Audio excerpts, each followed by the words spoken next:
Good evening. I'm going to call to order our City Council meeting for March 9th, 2026. Please, it's going to be a tough night, guys. Please rise if you are able for the Pledge of Allegiance. I pledge allegiance to the flag of the United States of America and to the republic for which it stands, one nation, under God, indivisible, with liberty and justice for all. Will the clerk please call roll of the council? Rachel Holteen. Present. Dan Larson. Present. Kathleen Martell. Here. Scott Ohm. Here. Mike Okada. Here. Patrick Quinn. Present, Madam Clerk. Thank you, sir. Jenny Snell. Present. Susan Wood. Here. Mr. Mayor, you have a quorum. Thank you very much. We have no minutes to approve tonight, so we'll move to approval of agenda. Do we have any changes for the agenda? Seeing none, I will go to the podium. We have 3 proclamations tonight.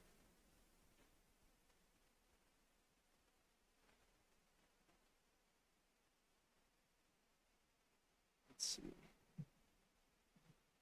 We had invited Monica Duran and Brittany Pedersen here tonight to accept our Women's Month proclamation, but they couldn't make it. They are currently busy at the Capitol and at the Capitol doing the work of the people, so we'll go ahead and just read the proclamation. Proclamation for Women's History and International Women's Day. March 26th and March 8th, 2026. Whereas Women's History is declared annually as a month that highlights the contributions of women throughout history and in contemporary society. And March 8th has been recognized across the world as International Women's Day since 1911. And whereas in March 1980, President Jimmy Carter issued the first presidential proclamation declaring Women's History Week to align with International Women's Day to commemorate the accomplishments, perspectives, and experiences of women in the United States. And whereas in November 1893, a Colorado referendum passed women's suffrage into law, making it one of the first states in the country to give women the right to vote. And whereas, while the right to vote is a common topic of study when examining women's history, there are many more issues, perspectives, and accomplishments that require investigations across history, literature, science, politics, and the arts to appreciate and understand the significant contributions of women throughout history. And whereas the 2026 Women's History Month theme established by the National Women's History Alliance is titled Lead the Change. Women Shaping a Sustainable Future, focusing on women designing blueprints for sustainable transformation in financial sustainability, community resilience, leadership succession, and intergenerational equity. And whereas women are residents, business owners, employees, elected officials, volunteers, caregivers, members of city staff, and make a difference every day in the city of Wheat Ridge and are to be celebrated for the contributions. Now, therefore, be it resolved that I, Mayor Corey Stites, and the City Council of Wheat Ridge formally celebrate the month of March 2026 as Women's History Month and March 8, 2026 as International Women's Day in their witness of this 9th day, March 2026. Let me have my 3 ladies that are on council come join me, and we'll take a photo real quick. Or 4 ladies, sorry, missed you. There's 4 of you now. There used to be more.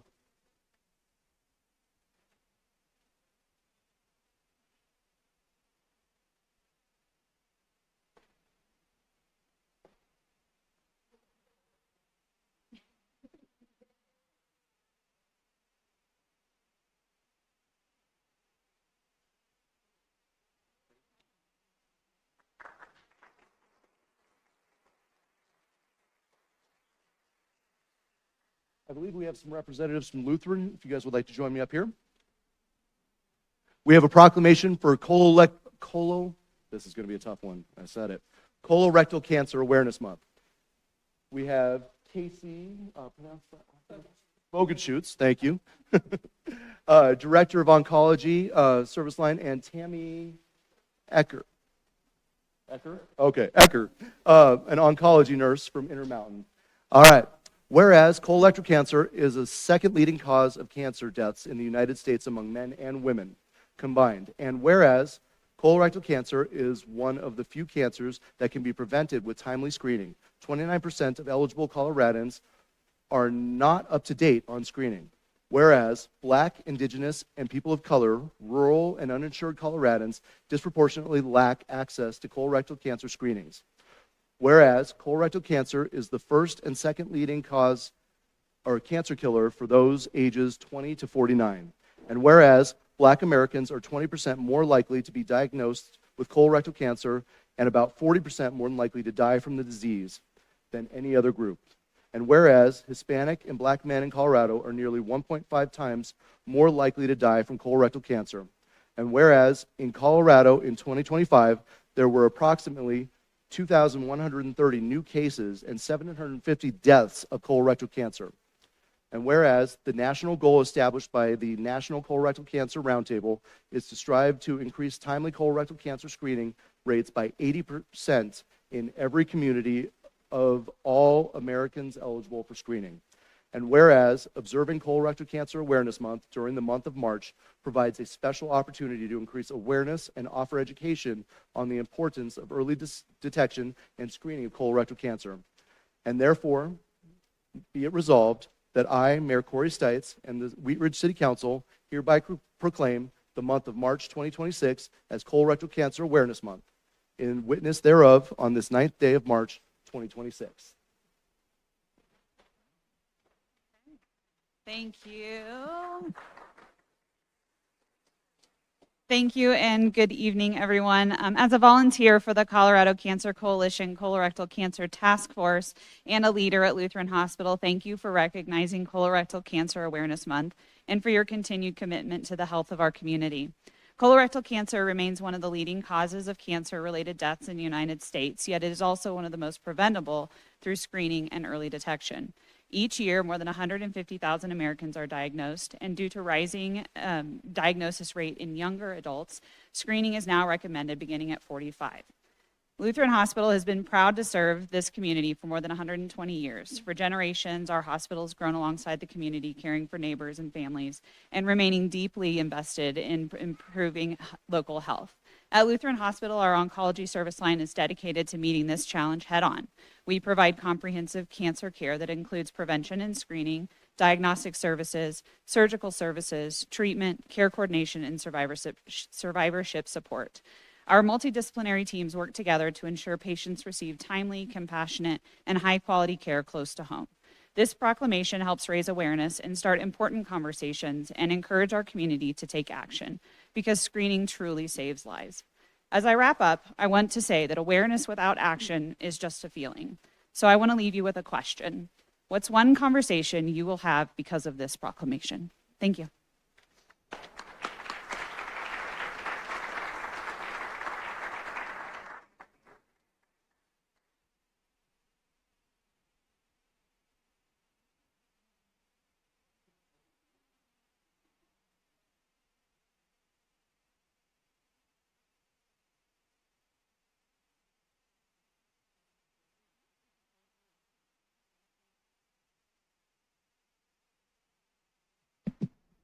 And can I have our team, our procurement team, come join me up here? We have a proclamation for National Procurement Month. We have Miss Whitney Mugford Smith from the City of Wheat Ridge, manager, and then Kelsey Carter. Thank you for joining us today. Whereas the public procurement profession plays a significant role in the efficiency and effectiveness of both government and business. Whereas in addition to the purchase of goods and services, procurement adds value to the organization by performing such functions as executing, implementing, and administering contracts, developing strategic procurement strategies, and cultivating working relationships with suppliers and other departments within the organization. And whereas public procurement professionals that are employees of the City of Wheat Ridge and in other public and private organizations have tremendous influence on the economic conditions in the United States, with a cumulative purchasing power running over billions of dollars. And whereas the public procurement professionals in the city of Wheat Ridge recognize, support, and practice the public procurement values and guiding principles of accountability, ethics, impartiality, professionalism, service, and transparency established by the Institute for Public Procurement, NIGP, as fundamental tenets of the public procurement profession. And whereas NIGP has proclaimed the month of March as Procurement Month to further expand the awareness of the procurement professionals' role to the governmental officials, the general public, business, and corporate leaders. Now, therefore, be it resolved that I, Corey Stites, and the City Council of Wheat Ridge formally designate this month, March 2026, as National Procurement Month, and urge all community members to join the City of Wheat Ridge to recognize the dedication demonstrated by procurement management professionals with the City of Wheat Ridge in witness thereof on this 9th day of March 2026. Do you have a few words? All right. Thank you, Mayor and Council, for recognizing Procurement Month. As the leader of our procurement and contracts team, I'm proud of the work we do every day to support the city by ensuring public resources are used responsibly, fairly, and transparently. While much of our work happens behind the scenes, it plays an important role in serving our residents and supporting our city's mission. On behalf of our team, thank you for the recognition and the opportunity to serve our community.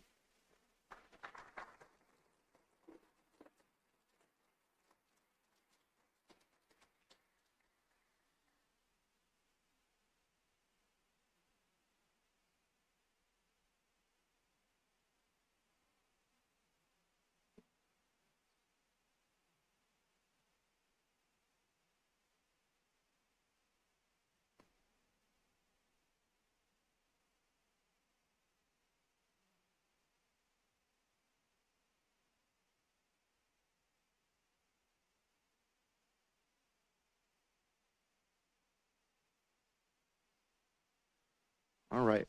We are now to our public's right to speak portion of our meeting. Normally, people would have 3 minutes to speak because we have a couple of dozen people, it looks like, signed up. We're going to go ahead and limit public comment to 2 minutes today instead of 3 minutes. So when you come up, please introduce yourself, spell your last name for the record. Let us know whether you live or work in Wheat Ridge. And then you'll have 2 minutes to address the council on any topic not on the agenda tonight. So it looks like most of you signed up for that. I will call the person who's up, and then I'll call somebody else on deck. So if you're on deck, go ahead and please kind of make your way to the podium. That way we can keep it moving tonight. I apologize if I mess up anybody's names. I'm reading off your handwriting, and you guys have seen me read, so we'll see how it goes. All right. So first up, we have Patrick Stanley and Trevor Hopkins on deck. If you look at the clerk's desk over here, there's 3 lights. As long as the green light is going, you have plenty of time. When the yellow light comes on, you have about 30 seconds to wrap it up. And then when the red light comes on, please go ahead and wrap up your comments. Is that on? Okay. Hi, I'm Patrick Stanley. I live at 4055 Ammon Street in Wheat Ridge.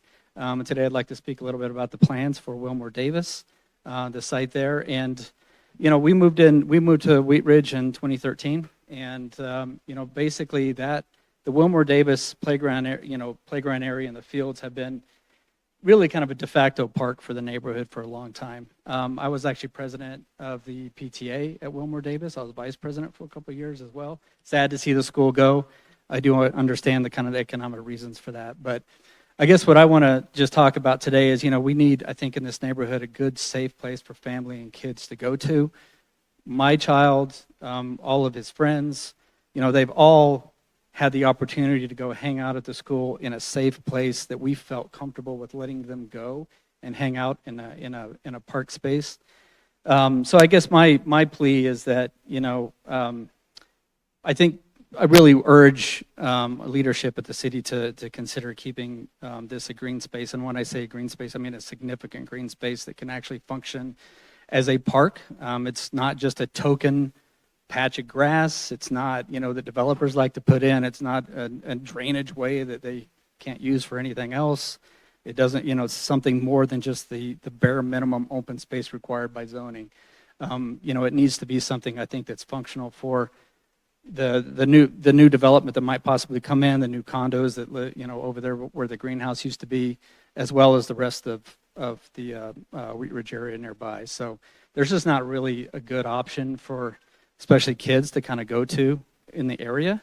Anderson Park's a bit of a ways away. Otherwise, they have to cross a fairly major street to get to anything else.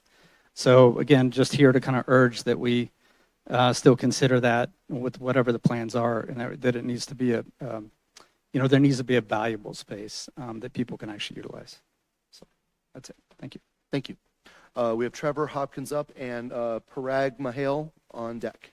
I'm going to be talking about the Wilmore Davis development. Good evening, Mayor and members of Council. My name is Trevor Hopkins, Hopkins. I live at 7859 West 42nd Avenue in Wheat Ridge. Thank you for giving us the time to speak tonight. So I'm here to encourage the city to work with Jefferson County Public Schools to preserve the land of Wilmore Davis Elementary School as a public park rather than allowing it to become another housing development. I think that's going to be a lot of our comments tonight. For years, this property has functioned as informal park for the surrounding neighborhood. Families walk their dogs there, kids play there, and neighbors use the open space to gather and connect, which is kind of how I found out about this meeting tonight. Even though it hasn't officially been designated as a park, the community has already demonstrated how valuable this green space is. Another important point is that there is currently no park within this portion of the community. That leaves a large portion of this neighborhood without easy access to nearby public green space for families, children, and residents. At the same time, this part of Wheat Ridge is already experiencing significant housing growth. Just a short distance away near 44th and Kipling, the development known as Stack at Wheat Ridge is currently under construction and will bring 255 new residential units to the area.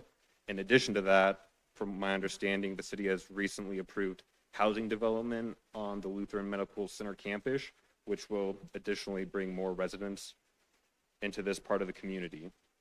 Growth is a part of a healthy and evolving city, and most residents understand that housing is needed, but growth should be balanced. As we add density and welcome new neighbors, we should also make sure that we are preserving the space that makes neighborhoods livable. Parks are not just amenities, they are essential to community infrastructure. They support physical and mental health, give children safe places to play, and create shared spaces where neighbors build stronger connections. Right now, the property is owned by Jefferson County Public Schools, which means there is still an opportunity for the city of Wheat Ridge to work with the district to explore options that preserve this land for the public use. Opportunities Thank you. like this are rare. All right, thanks. Thank you. Thank you. We have Parag Mahale up and Brooks Cannon on deck. Good evening, Mayor and members of the Council. My name is Parag Mahale, last name Mahale, and I reside at 7890 West 43rd Place. And I'm here today to ask the Council to consider preserving the open field next to Wilmore Davis Elementary School. This field is often unofficially referred to as the dog park, but that label really understates what it actually means to the neighborhood. Most afternoons you'll see young kids playing basketball, children on the playground, parents teaching the kids how to fly kites, throw a baseball, mothers sit nearby talking to the children play. It's one of the few places in a neighborhood where people actually gather casually and across generations. This space is already functioning as a community infrastructure. Research consistently shows that neighborhood green spaces play an important role in mental health and social well-being, including studies supported by NIH showing that children who grow up near accessible green spaces experience low levels of anxiety and depression. These spaces also provide measurable environmental benefits.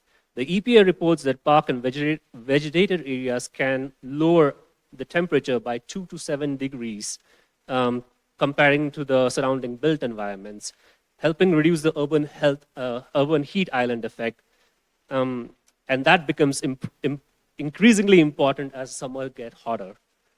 Open land also functions as natural stormwater infrastructure, which is also very important. Approving dense redevelopment here may also set a precedent on a similar redevelopment across surrounding neighborhoods, which unfortunately we already see happening. Once that pattern begins to change, it can be very difficult to preserve the character and livability that drew residents here in the first place. There are many community-centered alternatives that could be considered. One possibility would be a new or expanded branch of the Jefferson County Public Library System. A current Wheat Ridge library is very small and lacks adequate meeting and programming space. In last month's City Council, there were several possibilities discussed, like repurposing the building as an arts and cultural center, which also includes makerspace, community classrooms, or Thank you. meeting facilities for neighborhood organization. Expansion of the Happiness Gardens can also be considered. Thank you. Thank you so much. Thank you. Brooks Cannon up and Lindsay Lynch on deck. Ladies and gentlemen of the council, thank you for having us here. Brooks Cannon, last name Cannon. Also current board member of the Yarrow Gardens Metro District and the West Ridge community. I come to you here tonight, similar to the individuals speaking before me, to pose a question to you. What is the easy thing to do, and what is the logical thing to do with the Wilmore Davis property? As the individuals have spoke before me for years, prior to me even moving into the community, the Wilmore Davis School served as an anchor for the community. I ask you to take that in mind. An anchor for the community that despite the school now being closed, if we rid this property and further develop it, the community lacks an anchor. As the individuals before me have stated, this is more than just a vacant school. It's a gathering place. As I look out to this crowd tonight, many of these individuals I know, the reason why I'm here tonight is because we gather at that property, and it was brought to my attention at that property with neighbors and friends to come here to discuss the development of that property. Again, as stated, there is plenty of development occurring in Wheat Ridge right now. We don't need more townhomes. We don't need more residential homes. We have plenty of that. The neighborhood and the community severely lacks green space. Again, this is an easy, accessible point to everyone in the community without having to cross Wadsworth or walk down the heavily trafficked 44th Street. I would implore you to consider working with the Jefferson County City Council to keep this as a park or a green space in the future. Thank you very much. Thank you. We need to, I'd like to remind everybody that there's no applauding after people speak out of a courtesy. Thank you. thank you. Lindsay Lynch and Mike Moore on deck. Hi, my name is Lindsay Lynch. Last name is spelled Lynch, and I live in the West Ridge Townhomes. I'd also like to advocate for keeping the property largely as open community space. The school itself could remain a school if that's what the community needs, as so many young families grow. But what really feels especially valuable is the open space around it, as Brooks and so many people just shared. It has become a place where neighbors naturally gather, where our dogs run, kids play, people connect with each other and with the outdoors. Many families in this neighborhood have kids who are growing up, and spaces like this help keep the community connected across generations. The build of our townhome community has already caused dismay in the surrounding neighborhood, and not to mention the dismay of the exorbitant property taxes. With property taxes already extremely high and far above the state average due to the Metro District mill levy, preserving the space in a way that doesn't add major redundant housing development also feels financially mindful for residents who already contribute so much financially and socially. Overall, it's a meaningful asset for the neighborhood, and I hope that the community connection and access to outdoor space are kept at the center of this conversation. Thank you. Thank you. Thank you. Mike Moore up and Aaron Meyer on deck. Mike Moore, Moore, address 2835 Otis Court, Wheat Ridge, 80214. Good evening, Mayor and council members. Thank you for the opportunity to speak tonight. My name is Mike Moore. I'm a longtime Wheat Ridge resident. I live nearby. I walk these neighborhoods regularly. And like many people here, I care deeply about the long-term character of our city. I'm here to strongly support converting the former Wilmore Davis Elementary site into a public park, green space, and dog-friendly area. This property presents a rare opportunity for City Council Large, centrally located parcels like this almost never become available again once they're developed. The decision you make now will shape this neighborhood and Wheat Ridge as a whole for decades. From a community perspective, parks are essential infrastructure. They promote physical and mental health, provide safe places for kids to play, give seniors walkable destinations, and create natural gathering spaces where neighbors actually get to know each other. As someone who spends time outdoors in Wheat Ridge every week, I can tell you that these spaces matter, especially ones people can reach on foot without crossing major intersections. A dog park component is also a practical and thoughtful addition. Wheat Ridge has many responsible dog owners, but limited off-leash options.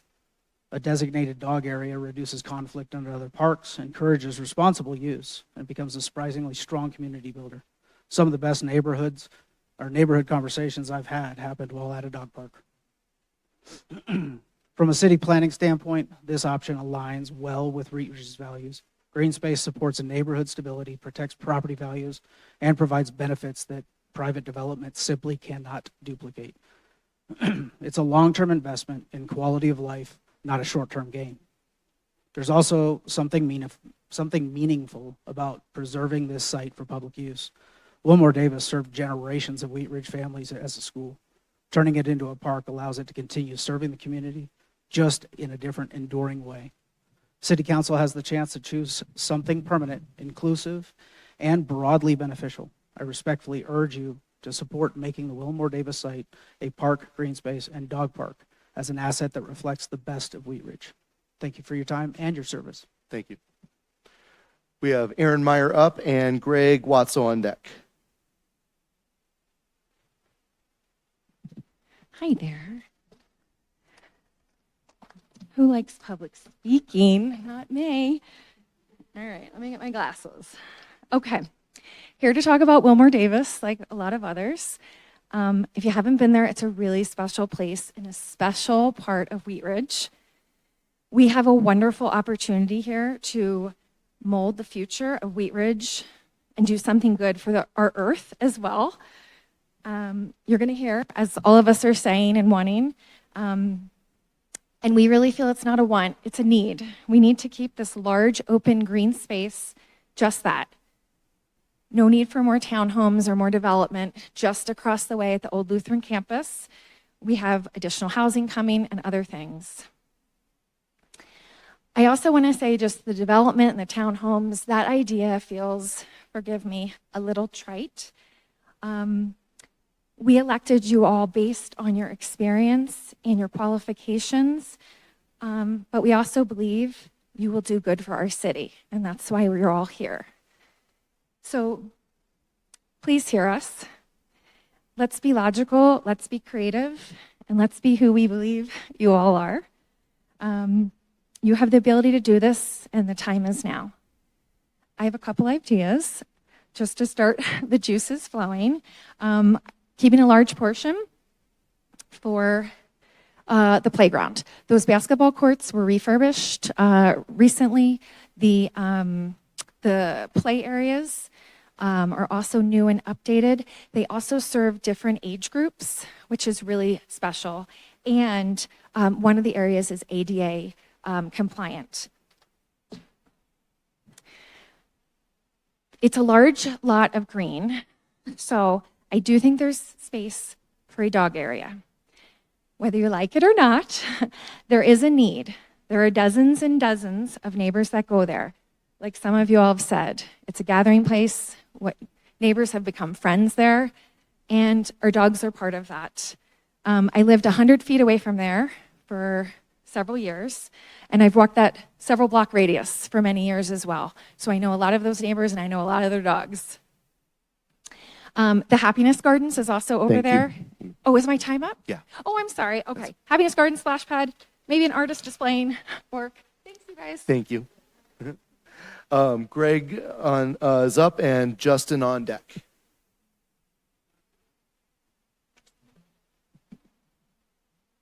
Thanks for letting us come in to talk. I'm going to talk about something different.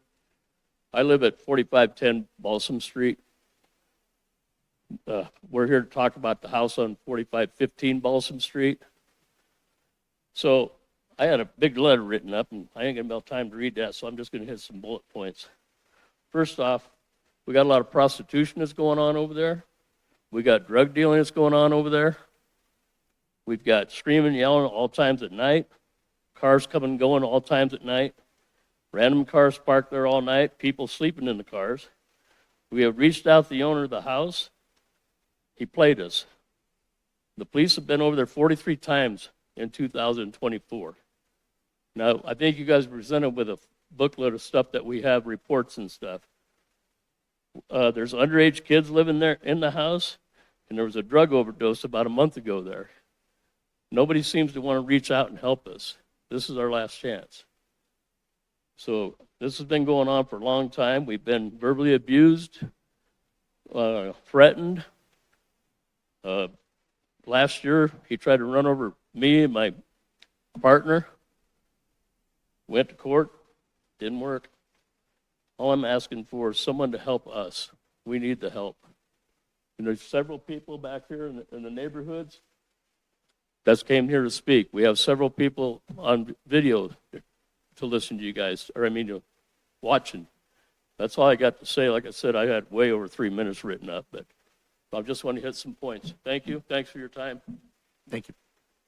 Thank you. Justin is up, and Peggy Tauli is on deck. Good evening. My name is Justin Padilla. I live at 4595 Balsam Street, Wheat Ridge, Colorado. I only bring this up because my property has a very unique layout. Sits at the very end of the street where it tees off. I have a big side yard that's very inviting for neighbors, for dog walkers, and they come. Unfortunately, because of the size of the property, this individual sets up drug deals in front of my house, on the side yard of my house, and I get it. Public walkways, public streets are public for people to park, but the amount of paraphernalia that I come into while I'm mowing my grass, or I'm walking around, or I'm just checking the neighborhood is somewhat concerning. The amount of needles that I find in the front yard and the side yard is also concerning. I have a 4-year-old daughter who now is very active and goes outside and walks around, and I don't let her go outside in the front yard without shoes on, just because of that. I voiced these concerns to authorities when it's prevalent. There's always seems to be a cop car in front of this particular house, and it seems like nothing seems to get done over time. It seems like this problem has been going on for 13 years now. Not only am I a concerned resident in the area, but the fact that there's active drug dealing happening in front of my house concerns me. My daughter's room sits on the very side of the house, which is very street facing of Balsam. I grew up in a very, iffy scenario growing up, and there's times that I couldn't sleep in the front portion of my house. Never once have I ever feared that I would have to relocate my daughter's room because of the amount of traffic that's happening and the amount of drug trafficking that's also happening. I just hope you guys listen to this. Hopefully it doesn't fall on deaf ears, and I appreciate your service. Thank you. We have Peggy Tauli up, and Wayne begins with a K on deck. Good evening. My name is Peggy Tauli. T is in Tom, A-U-L-L-I. I live at 4510 Balsam Street. I have lived on Balsam Street for 12 plus years now. My home is directly across the street from 4515. And I'm here to attest, which you're going to hear more people, hopefully you'll have time to hear them, but I'm here to attest to all activities we have described in our request for nuisance abatement. I personally have been a victim of Rick Mathis, verbal abuse on more than one occasion, and having him swerve his car at me. So I stand here in support of Beth, who you will be hearing, and Greg, and for the safety and well-being of all of our neighbors and children. I thank you for your consideration. Thank you.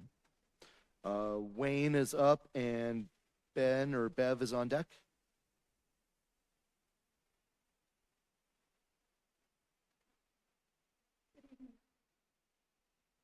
My name's Beverly Conrad. This is my husband, Wayne. We live at 4520 Balsam Street. We've lived there 47 years. I am here to stand with Greg and Beth in asking a formal chronic nuisance designation. For over a decade, we have watched this property cycle through various criminal activities, including the long-term pattern of vehicles making high-frequency, short-duration stops at the property indicated of drug dealing.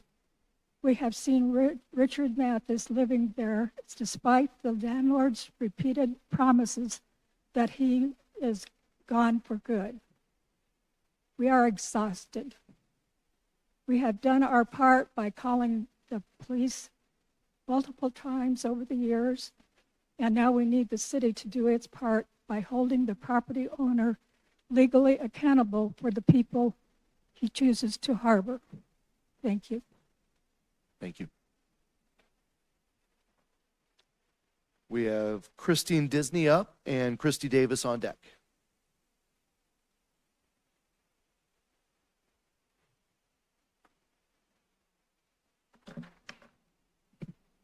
Good evening. My last name is spelled D-I-S-N-E-Y, and I live in Wheat Ridge. I am speaking tonight on behalf of Daisy. Daisy Disney would very much like for the city to consider a portion of the Wilmore Davis Playground to become available for dogs. And as Brooks so eloquently mentioned earlier, that playground serves as an anchor for our neighborhood. And it was very nice a couple of years ago in the summertime. You could walk over there and hang out with everybody from the neighborhood and the townhomes. I see a lot of people in the crowd that I have met because of dog interaction. It's a huge parcel. All of it doesn't have to be available for dogs. A portion of it could. And you could put that part way far away from the gardens because I know people are concerned about dog poo. But Daisy would really like to go and play with her friends. She is a rough and tumble chase dog. She doesn't understand toys, but she has more friends than I can count. And we met them all at the playground. So I think it's been said very well that we don't need more housing. We need to preserve the character of that neighborhood. There is no other place to go hang with people. And that's really important right now to build community because we just don't have the access to it like we used to. And so I'd like for you to consider encouraging Jeffco and you guys to buy that property. Thank you. Thank you. Christy Davis is up and Laura Davis is on deck.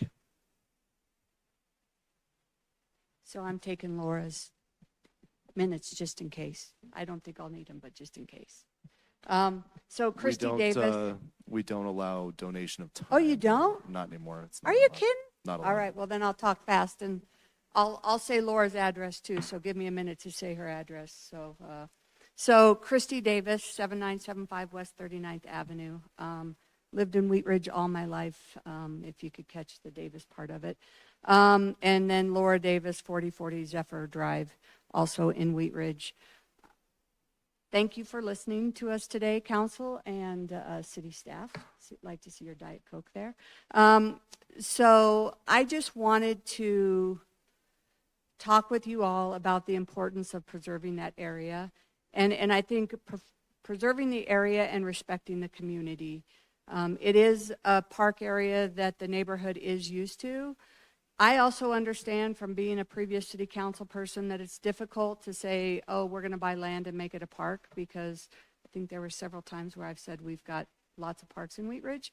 But I also want to be sure we respect our community in that area, and that we're not building additional high rises, especially with what's happening or going to happen with the Legacy Lutheran project.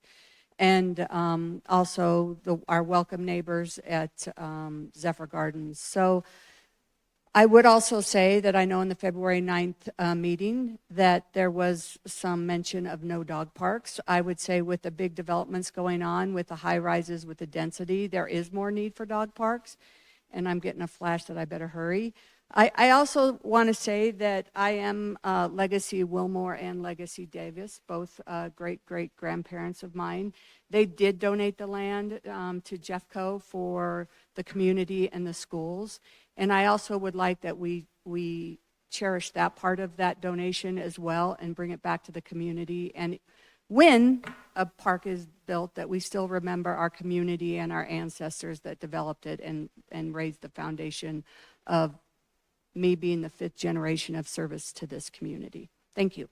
Thank you. Thank you. Nikki Davis Depew is up, and we have Elizabeth and Tim on deck. I'm another Davis. My name's Nikki. I actually live in Lakewood, so I'm here for a completely different reason. The last time I was in here, my dad was receiving a key to the city. Sorry, I'm going to choke. For 50 years of service. That is not the only family member of mine that has given to this community, Corey.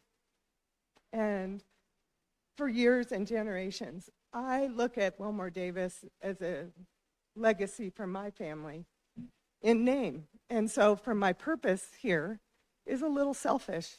It's my parents, my family, our history, many carnation growers in Wheat Ridge, which is what this is about to me. Their names are being erased, and I don't think people understand. Wilmore Davis were my family, but people who love this community, who gave that land to this community. I don't want high rises. Again, we understand development and what happens. I think a park is great. I would like to, when it comes time, for you all to consider possibly keeping that name somewhere in the history, because I think it's getting lost in this dog park talk for me. So thank you for listening, and thank you. Thank you. We have Elizabeth and Tim up, and then Alex Goldsmith on deck. Hi there. Thank you. I'm Elizabeth Sesser, my husband Tim Sesser. We live at Sesser, C-E-S-S-A-R. We live at 4135 Yarrow Court, right next to the school. And we've been there, what, 26 years? 26 years. Yeah. And we would like to just see it stay the way it is. We want. Like everybody was talking about, everybody loves what's there now, and with all the development going on right now, and what I see with the new, the townhomes down, everybody down there is having babies. So there might be a need for a school to come back, especially when you're adding thousands of new residents at Lutheran and on 44th and Kipling. That's going to be inundated, these schools that are already 30 to 40 kids a classroom, which is ridiculous.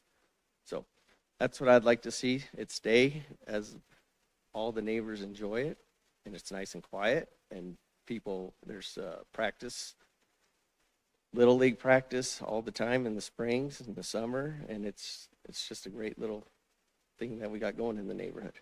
And like I say, one day it might be used again as a school. All right, thank you. Thank you. Alex Goldsmith up, and then Beth and Sal on deck. Hi, City Council and staff.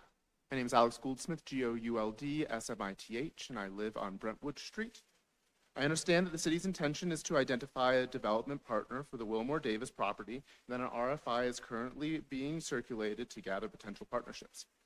As the city begins its selection process, I encourage you to prioritize partners who will provide meaningful benefits to the surrounding neighborhood. Many residents in the Bel Air neighborhood moved here in part because of Wilmore Davis, so its closing was incredibly disappointing. Our neighborhood is also getting younger. Since my family moved here to Brentwood in 2021, the number of children on our street alone has greatly grown. With the redevelopment of Lutheran nearby, we expect the need for community-serving amenities to continue growing. Because of this, I would love to see Wilmore Davis remain an education center. Whether that is early childhood education or a technical or vocational programs serving secondary education, our neighborhood would greatly benefit from maintaining an educational presence. If an educational partner does not emerge, transforming the building into a civic or cultural center could also greatly fit and would complement the character of our neighborhood while providing valuable community amenities. If the property must be redeveloped as residential, I encourage the city to rezone it for mixed use so that a neighborhood-friendly retail could also be included. I would especially hope that any retail space is accessible to local small businesses rather than large chains, so that it truly serves the surrounding community. And finally, I would love to see the park become more of a gathering space for Bel Air. Additional amenities would complement the Happiness Gardens and encourage residents to spend more time enjoying the outdoors together. Please keep parking to a minimum because I would like to see this park serve our neighborhood. I'm excited to see how this property ultimately evolves, and I want to thank city staff for their continued work to find the right fit for our community. Thank you. Thank you. We have Beth and Sal up and Andrea Grasso on deck.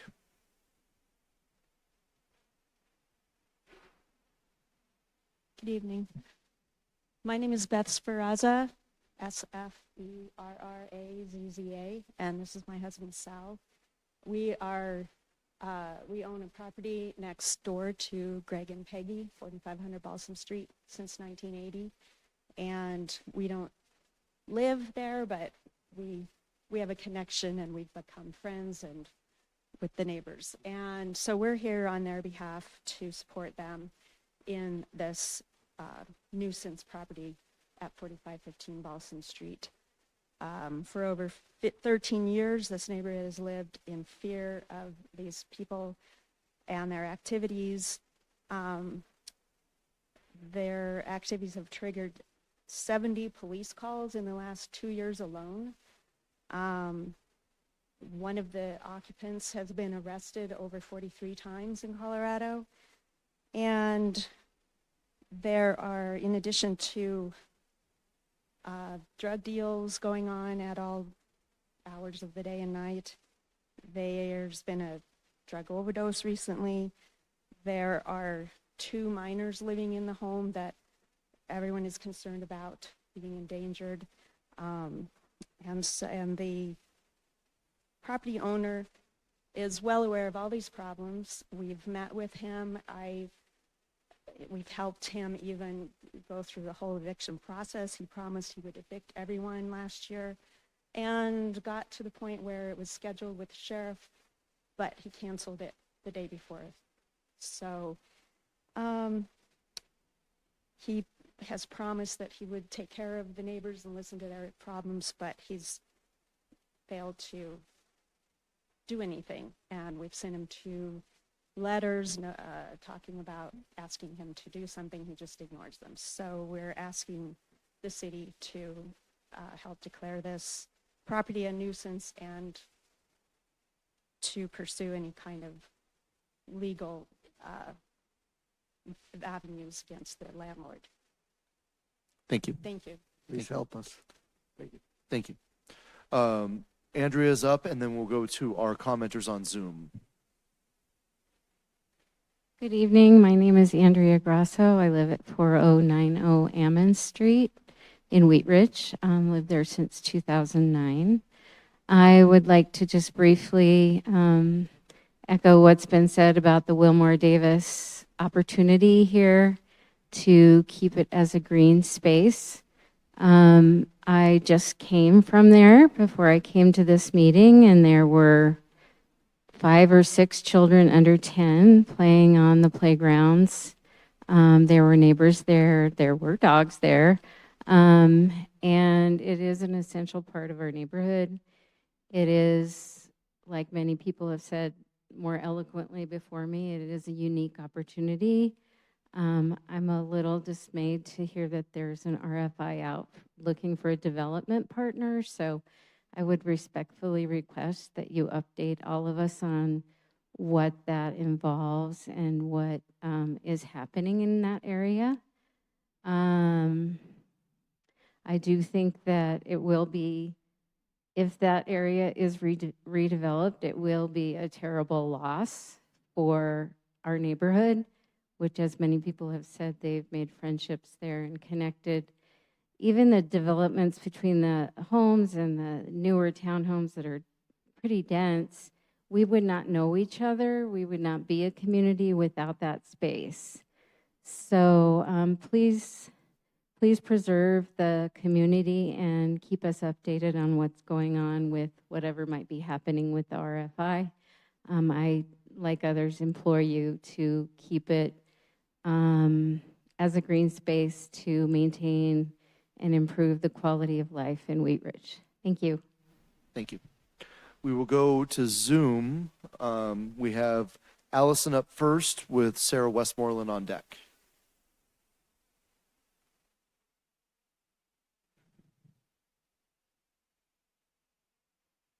Hi there. Can you hear us? Yes, we can. Yep. Hey, good evening. Allison Fingado, Fingado, and Kyle Framson here from 7845 West 42nd Ave.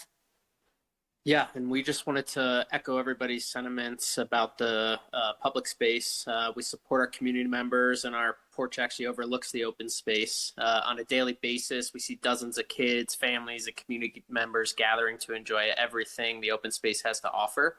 We just ask that you please consider the need for the open space, especially as you have a new residential community going into the Lutheran campus with more than enough residential and the area just densifying as a whole. We don't need more housing, but more places to gather safely and to give kids an escape away from, not to play into this, but the drugs and other bad temptations. So we just ask that you please consider the larger need for this anchor and help foster the growth of the community. Thank you. We'll go to Sarah Westmoreland up, and then Shad Edmonds on deck. Mr. Mayor, they're not online. Oh, okay. Sarah's not on. Okay. Yeah. Sean Edmonds on? Not online? No. Tanya Barb? Yes. On. Okay. Then we'll go to Tanya Barb. Hi, sorry, I couldn't figure out how to do the mute. I am a Wheat Ridge resident. I live at 4125 Ammons. And so the Wilmore Davis property is right around the corner from my house. And I am just echoing all of my neighbors' sentiments about keeping the Wilmore Davis space a community gathering option. Green space, cultural building, whatever.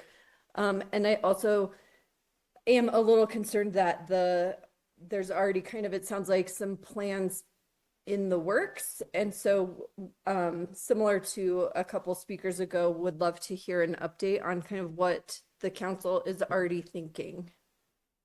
Thanks. That's all from me. Thank you.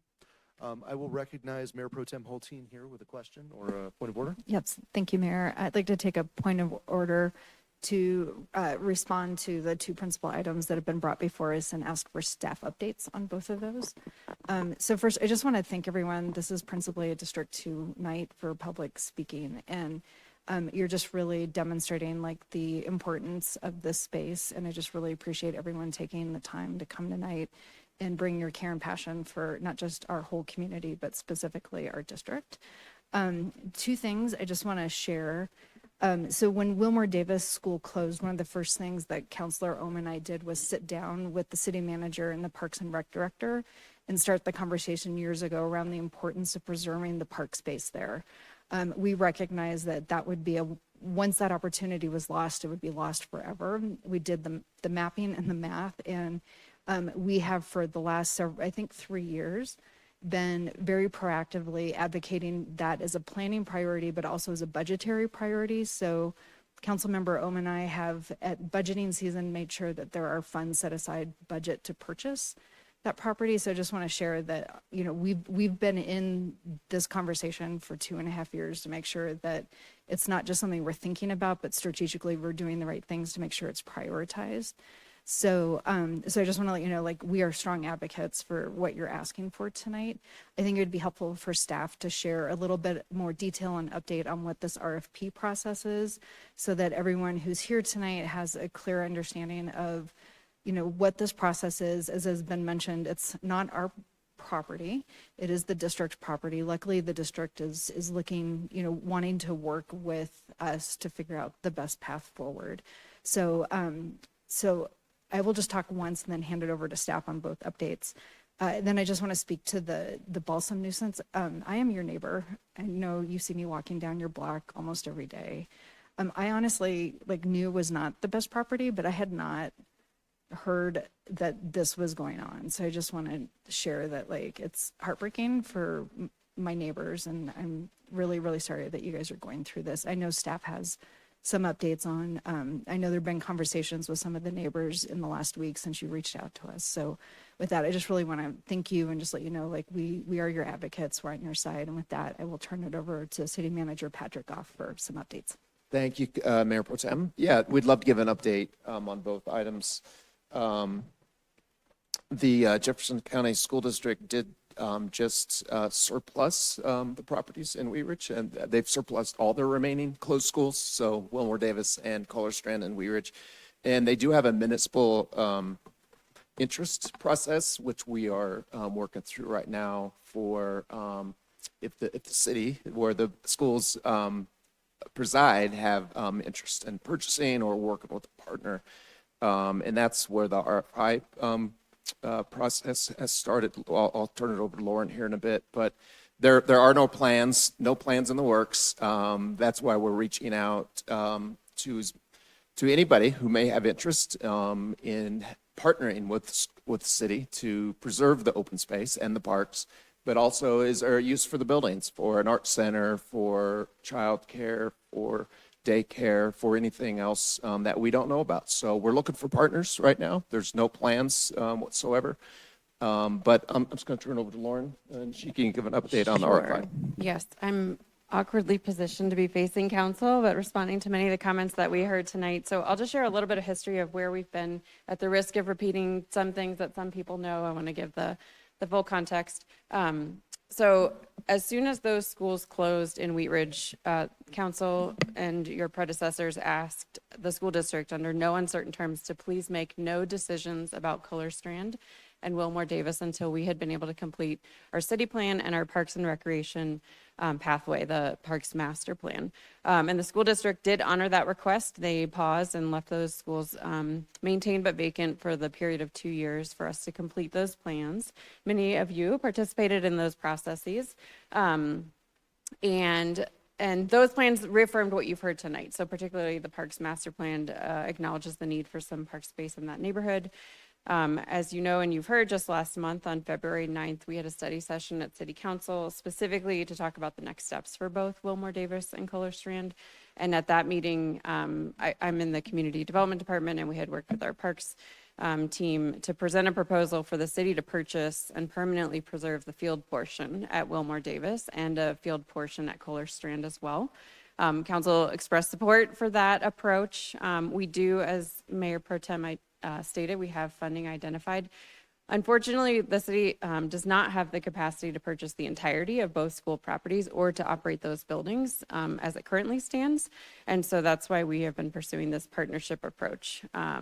And as Patrick mentioned, it is called a municipal interest process. And what that means essentially is that the district, knowing that we have interest, will let us propose something to them first before they go to the open market, which is a great opportunity.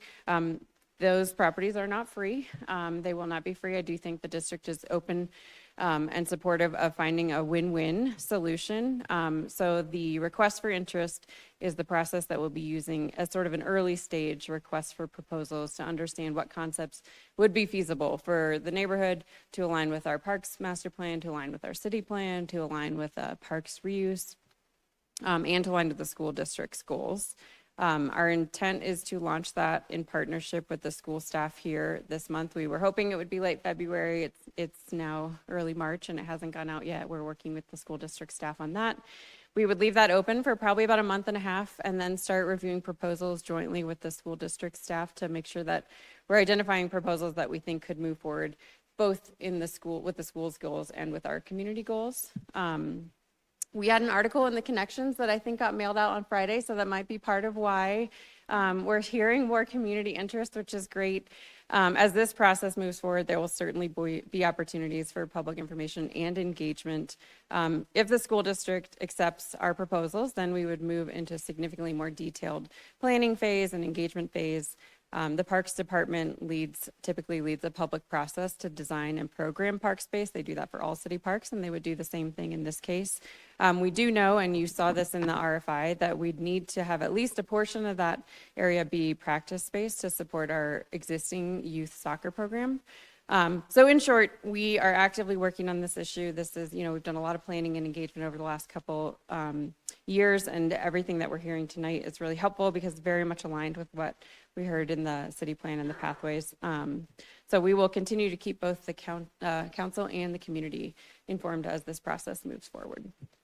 I'll just add one more thing to that to put some perspective to it on the cost. The city does, as Mayor Pro Tem mentioned, we put $2 million in this year's budget to help with acquisition and or development. That's not going to be enough. The value of the properties, both properties, are anywhere between 7 and 10 million for both Kohler Strand and Wilmer Davis right now, and those are based on appraisals that the school district did. So we'll have to work through that, obviously, but we've heard the community loud and clear, and I think the staff and council has the same sentiments as the community we've been hearing tonight to preserve as much as the open space as possible. Thank you. And if you wouldn't mind updating us on Balsam Street. Yeah, Mr. Murtha, are you still here? Can you come up and maybe give an update on the Balsam Street issue?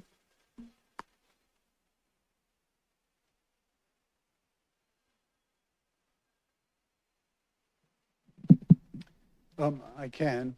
For those of you who aren't aware, approximately 3 years ago, we received a similar type complaint at that same residence on Balsam Street.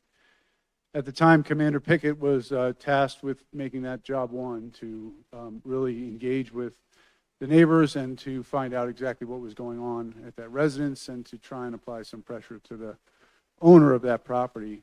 After months of activity over there, of research on the property and of going through the steps in the process to try and rectify that situation, meeting with the neighbors, we had, I don't want to say we had completed the process, but we had done a fair job to the point where I think many of the neighbors that we were in contact with felt that this was a resolved issue at that point. I'm certainly disappointed to hear that it is back up. When I heard about this about a week or two ago, we undertook to take the same path with hopefully a better outcome at this time, with a more permanent outcome with respect to enforcing the rules around a disorderly house. So right now we are actively in the process of gathering information, gathering intelligence, and trying to determine what the best path is to resolve this issue for the neighborhood. Certainly understand this feels like there is a one time bomb of a house right in the neighborhood, and it falls predominantly on the police department. We did partner last time, I think, with community development, and there were changes made to the residents that allowed us to take actions that we may or may not be able to take this time, but we are resolute to try and find a solution for this problem. Again, much like you, Councilwoman, I certainly am surprised to find out about it. We've tried to keep an eye on it for the year or two after we had worked on it, and maybe we lost attention to it because we thought it was resolved, but apparently it's not. So we will be working on that. I can't talk about all the things that we're doing right now, lest I give a heads up to the folks who are on the other side of this issue, but we are working hard to try and resolve that. Thank you. Can you confirm that you've been in touch with the neighbors in the last week, talking about follow-up action? I spoke yesterday or Sunday with with Chief Kellogg, and he advised me he did speak to the folks in that community. So okay. I don't know if he spoke to all the people that made complaints, but I know he had reached out and started to gather information from that perspective. That current issue is assigned to our supervisor in charge of our crime prevention office. So he has resources, he has multiple people to assign, and they have the time and effort and expertise to try and resolve this problem a lot quicker than we did last time. Okay, thank you. If you would keep Councilmember Ohm and I appraised as things progress, it'd be appreciated. As we go through the steps, I will. I appreciate that. And I'll just speak. A couple of years ago, then Councilmember Zach Urban and I addressed an issue also on Balsam, but on the other side of 44th. And through that process really strengthened some of the city's tools to proactively address these situations. So I'm sorry, it's another Balsam Street address. I personally also live on Balsam Street. But I appreciate that you guys have reached out to the neighbors, and please keep us appraised. And that goes for neighbors as well. You know where to find me. And if there's anyone we haven't reached out to that does reach out, we'll continue to communicate with those folks and see what their observations are. Thank you. Okay. Thank you for everybody for being here tonight. We're going to go ahead and move into our regular agenda items. First up, our consent agenda. Councilor Quinn, will you please introduce this item?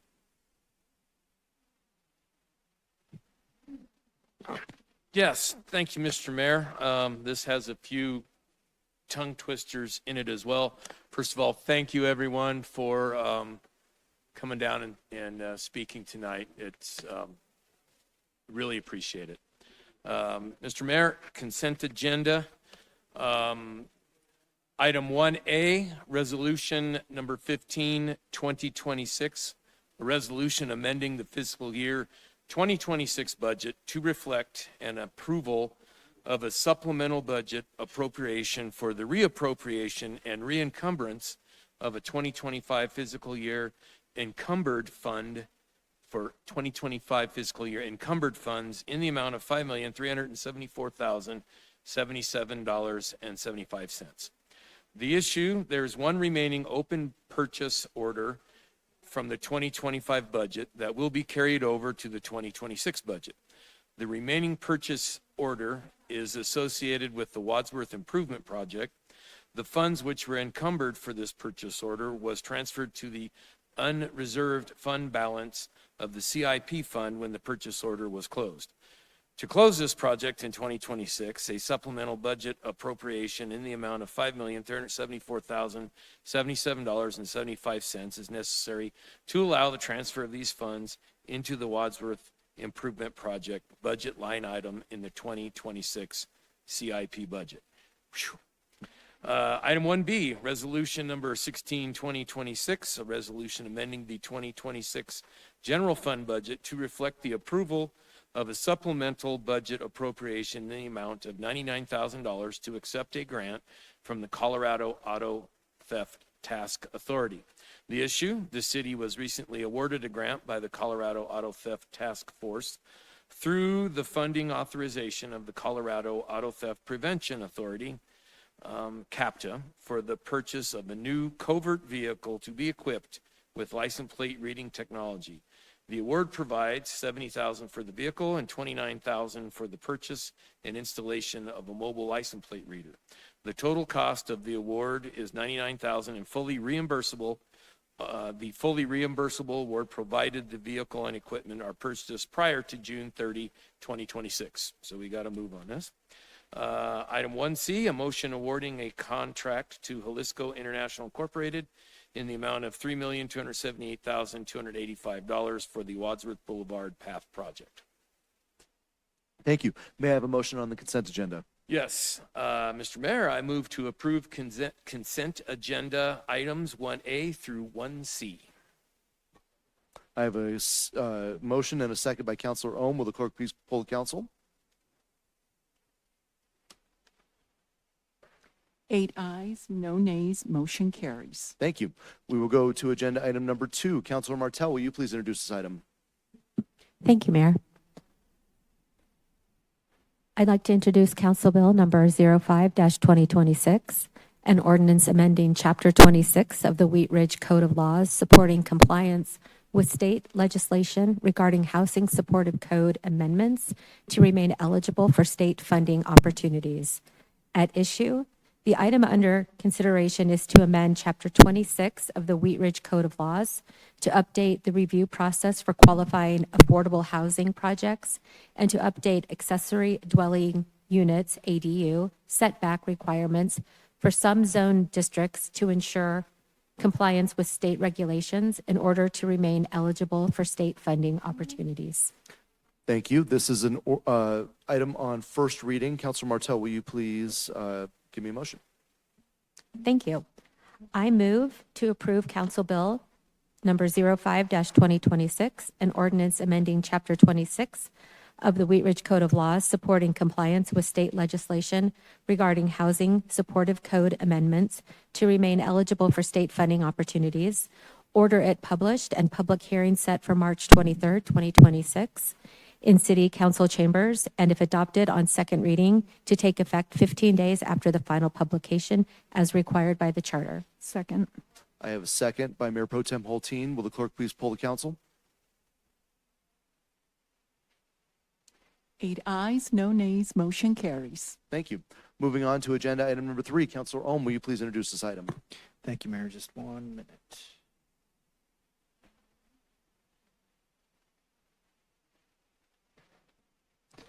Council Bill number 06-2026, an ordinance approving the sale of city-owned real property and in connection therewith authorizing execution of a purchase and sale agreement at issue.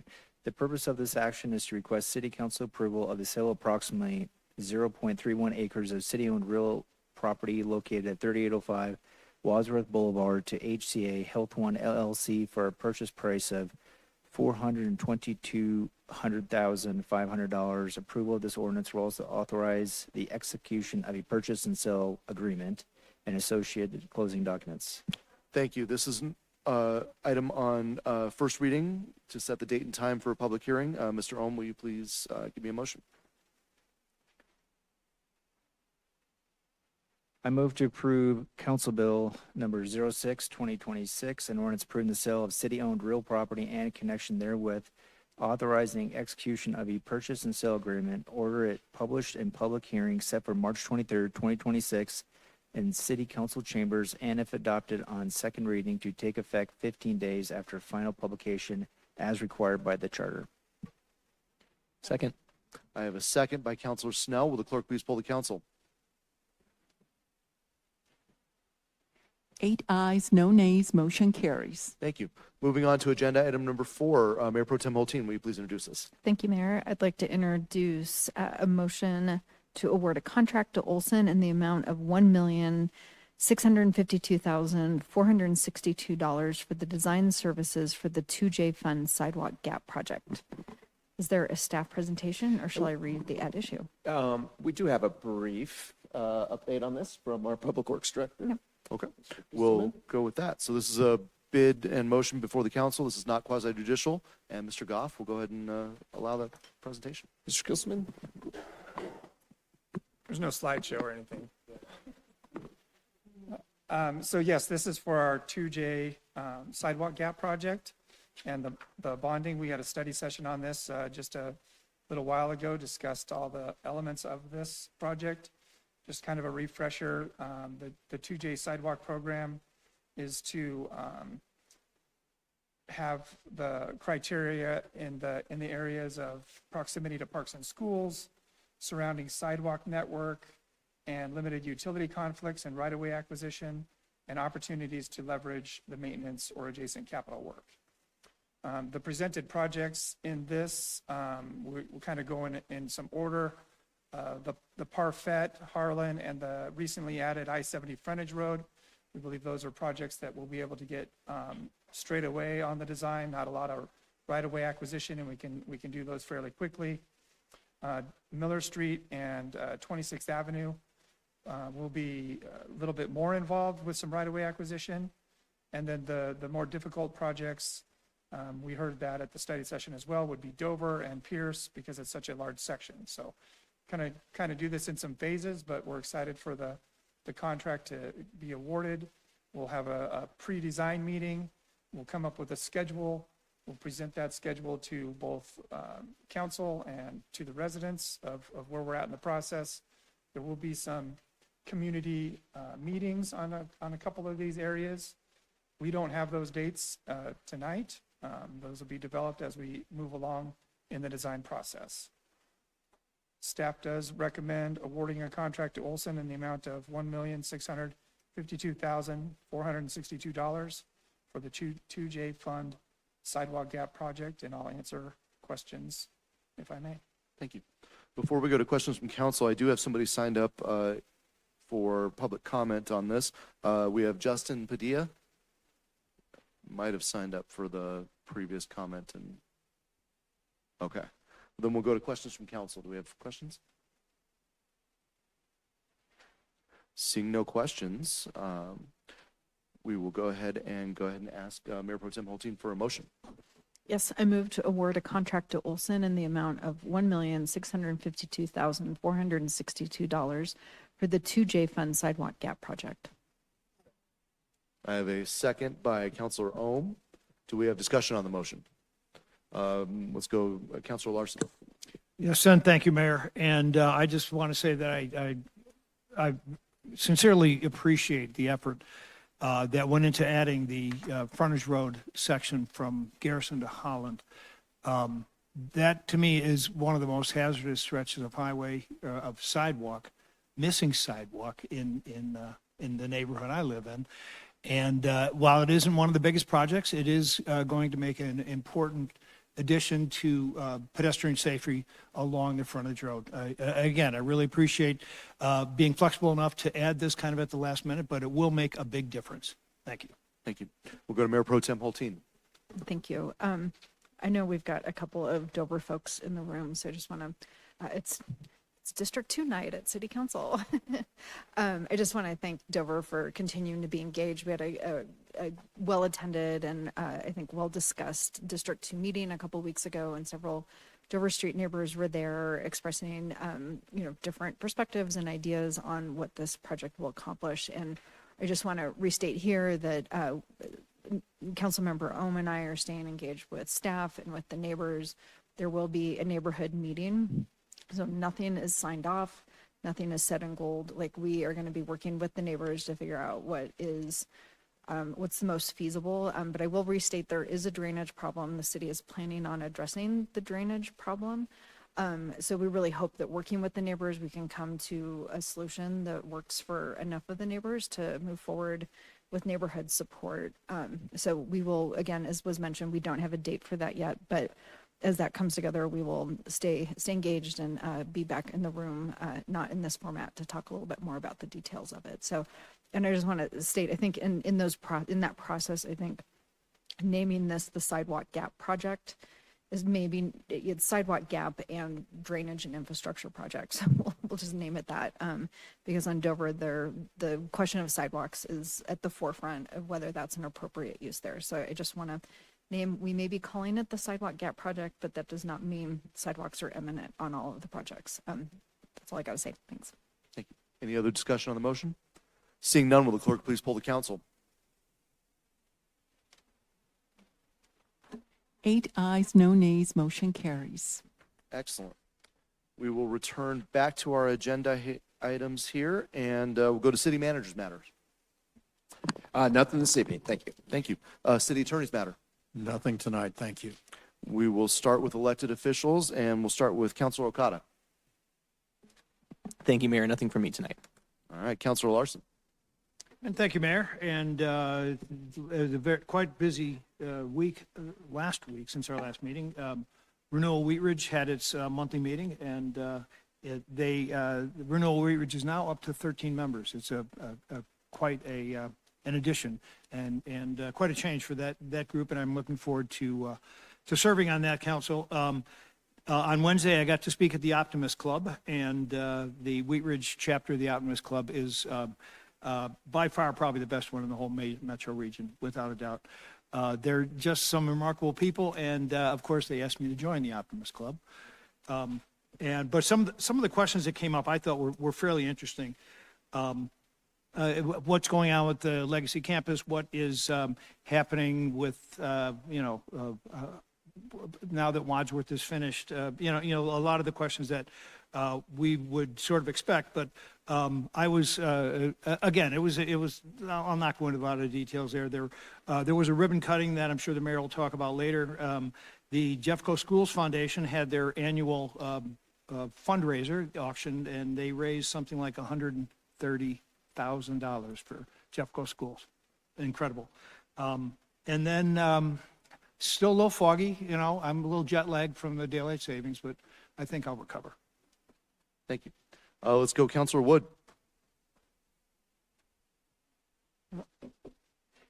almost said the wrong thing. The only thing tonight is looking forward rather than looking at something I've already been to. And I feel very privileged tomorrow night to have found out about the Wheat Ridge Active Transportation Advisory Team meeting tomorrow night at 6 at Colorado Plus.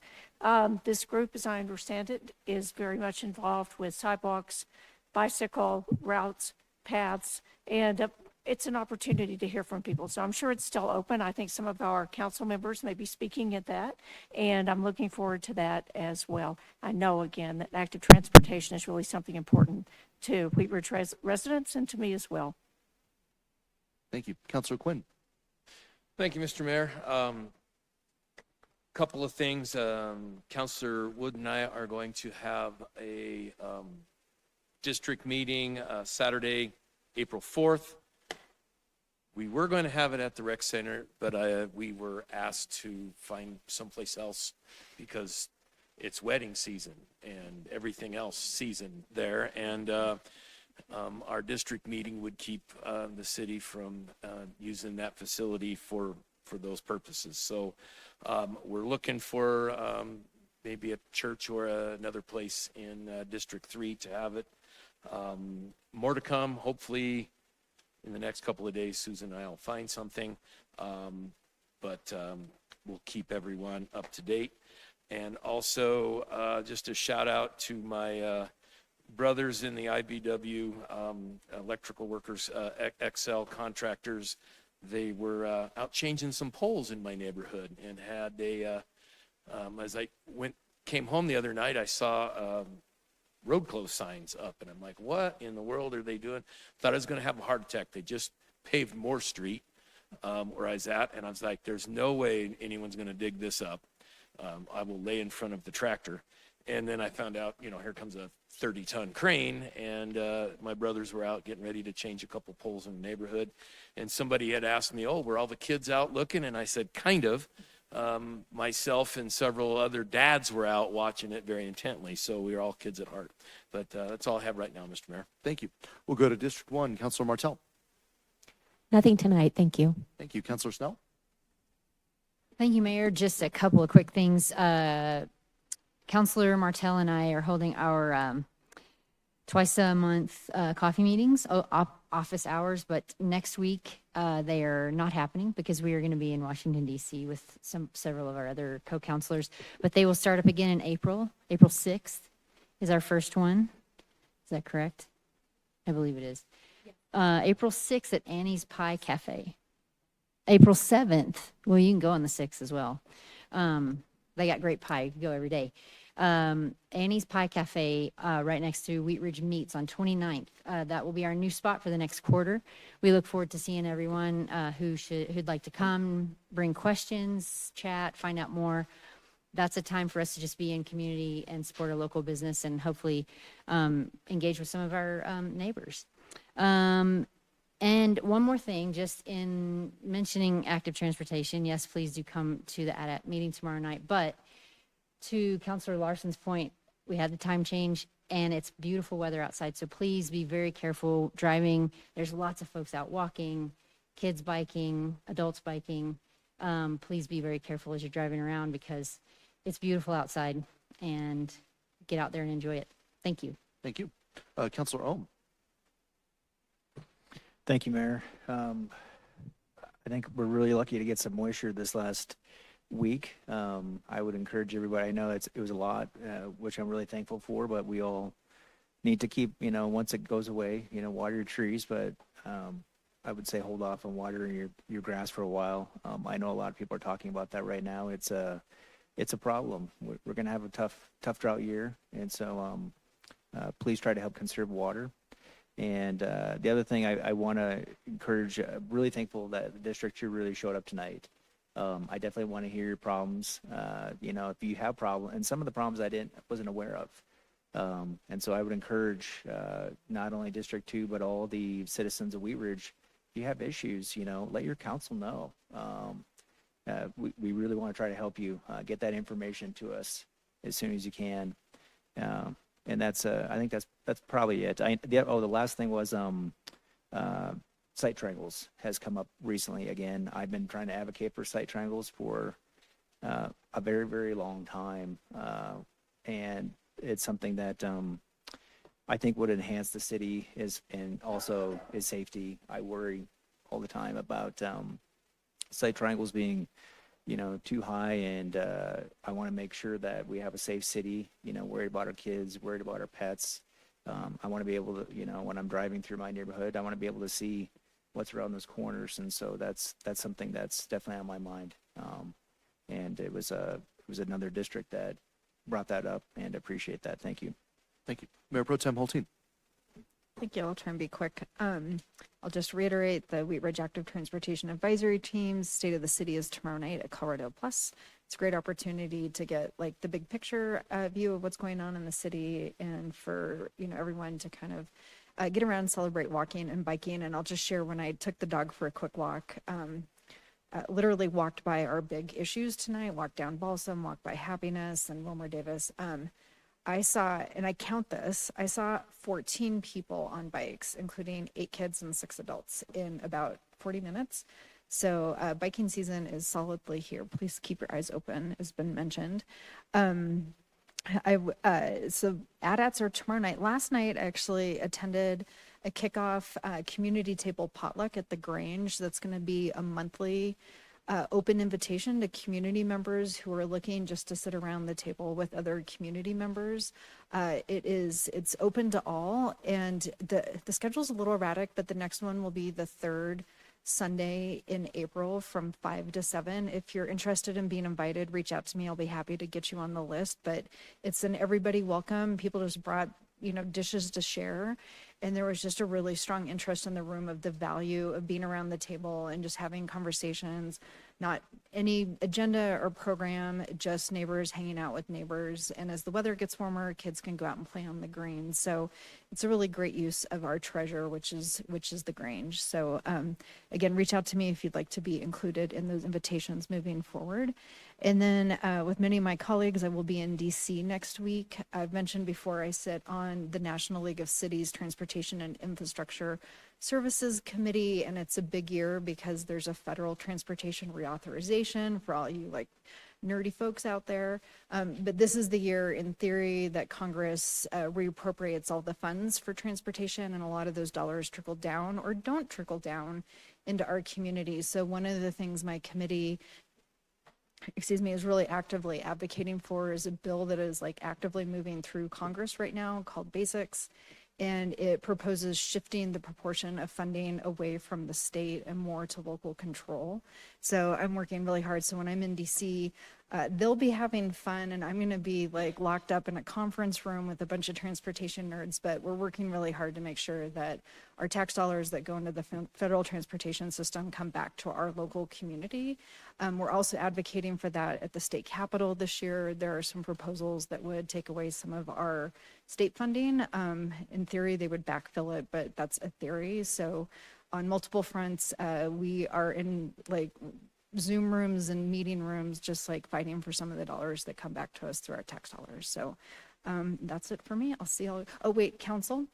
In 2 weeks, we need to have a supermajority present because we have a city deposition of property. So if you cannot make it, please notify either the mayor or myself so that we know if we need to move that agenda item to another night. Thank you. Just be there. It'll be fine. Last week was a busy week. Thursday was a very busy day. I think I saw several of you several times. Started the morning out with the Jeffco Municipal Breakfast with Councilor Ohm, Councilor Larson, and Councilor Okada. Always great to get to know what the other cities are doing in our county, as well as what the county is looking forward to. We also will be hosting one in September. I wasn't going to, but then Councilor Larson looked at me with the big eyes like, we really need to host this. So we'll be in September. Also join me at ribbon cutting for Key Renter, which is a property management company that's opened recently, 4300 Harlan Street. They manage over 1,100 properties in the Denver metro area, over 200 in Wheat Ridge alone. But if you have some property that you're looking to not fix the sink and deal with tenants and all that stuff, it's nice to have somebody do that for you. Key Renters is pretty good for that. I also had the opportunity that day to read at Stevens Elementary to several of the kids. I chose Ninja books because that's who I am. So we read Ninja Red Riding Hood and Three Ninja Pigs. The kids enjoyed it. We had a lot of fun with that. And then had the opportunity to join City Manager Goff and City Clerk Hoppy at Porchlight. Porchlight Family Justice Center has been open for 5 years. It's unfortunate that we need their services in our community, but it's very fortunate that we have those services for family members and people who deal with domestic violence and other issues. And then again, joined several of you at the Jeffco Schools Foundation Gala. Over $100-some thousand raised that night. It's always a good time. We got a chance to play with the robots. I saw City Manager Goff working the drones, trying to fly them through the obstacle course, which was pretty cool. The kids' performances were amazing, so really enjoyed that. Always fantastic. I know we have the active transportation thing tomorrow night. We also have Michelle Applegate, who's our school board representative, will be at Wheat Ridge High School tomorrow night for a town hall from 5:30 to 7. So if you have kids in the articulation area or in Jeffco and you have questions or comments, it would be great to see her again, Wheat Ridge High School tomorrow, 5:30 to 7. And then I have coffee with the mayor this Saturday at 9 o'clock. It'll be at the Active Adult Center, which we're excited to get a chance to showcase that building and all the amazing things that they do. So I will just remind everybody that as we get into St. Patrick's Day, we've got some amazing businesses in Wheat Ridge that thrive on St. Patrick's Day, Clancy's being one of them. But if you can find it, you should definitely find it and buy it in Wheat Ridge. So we will go ahead and adjourn our meeting here, and we will have a special study session. I will give us till 8:10, so give us 8 minutes. So we will stand adjourned. Thank you.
I will call to order the special study session for March 9th, 2026.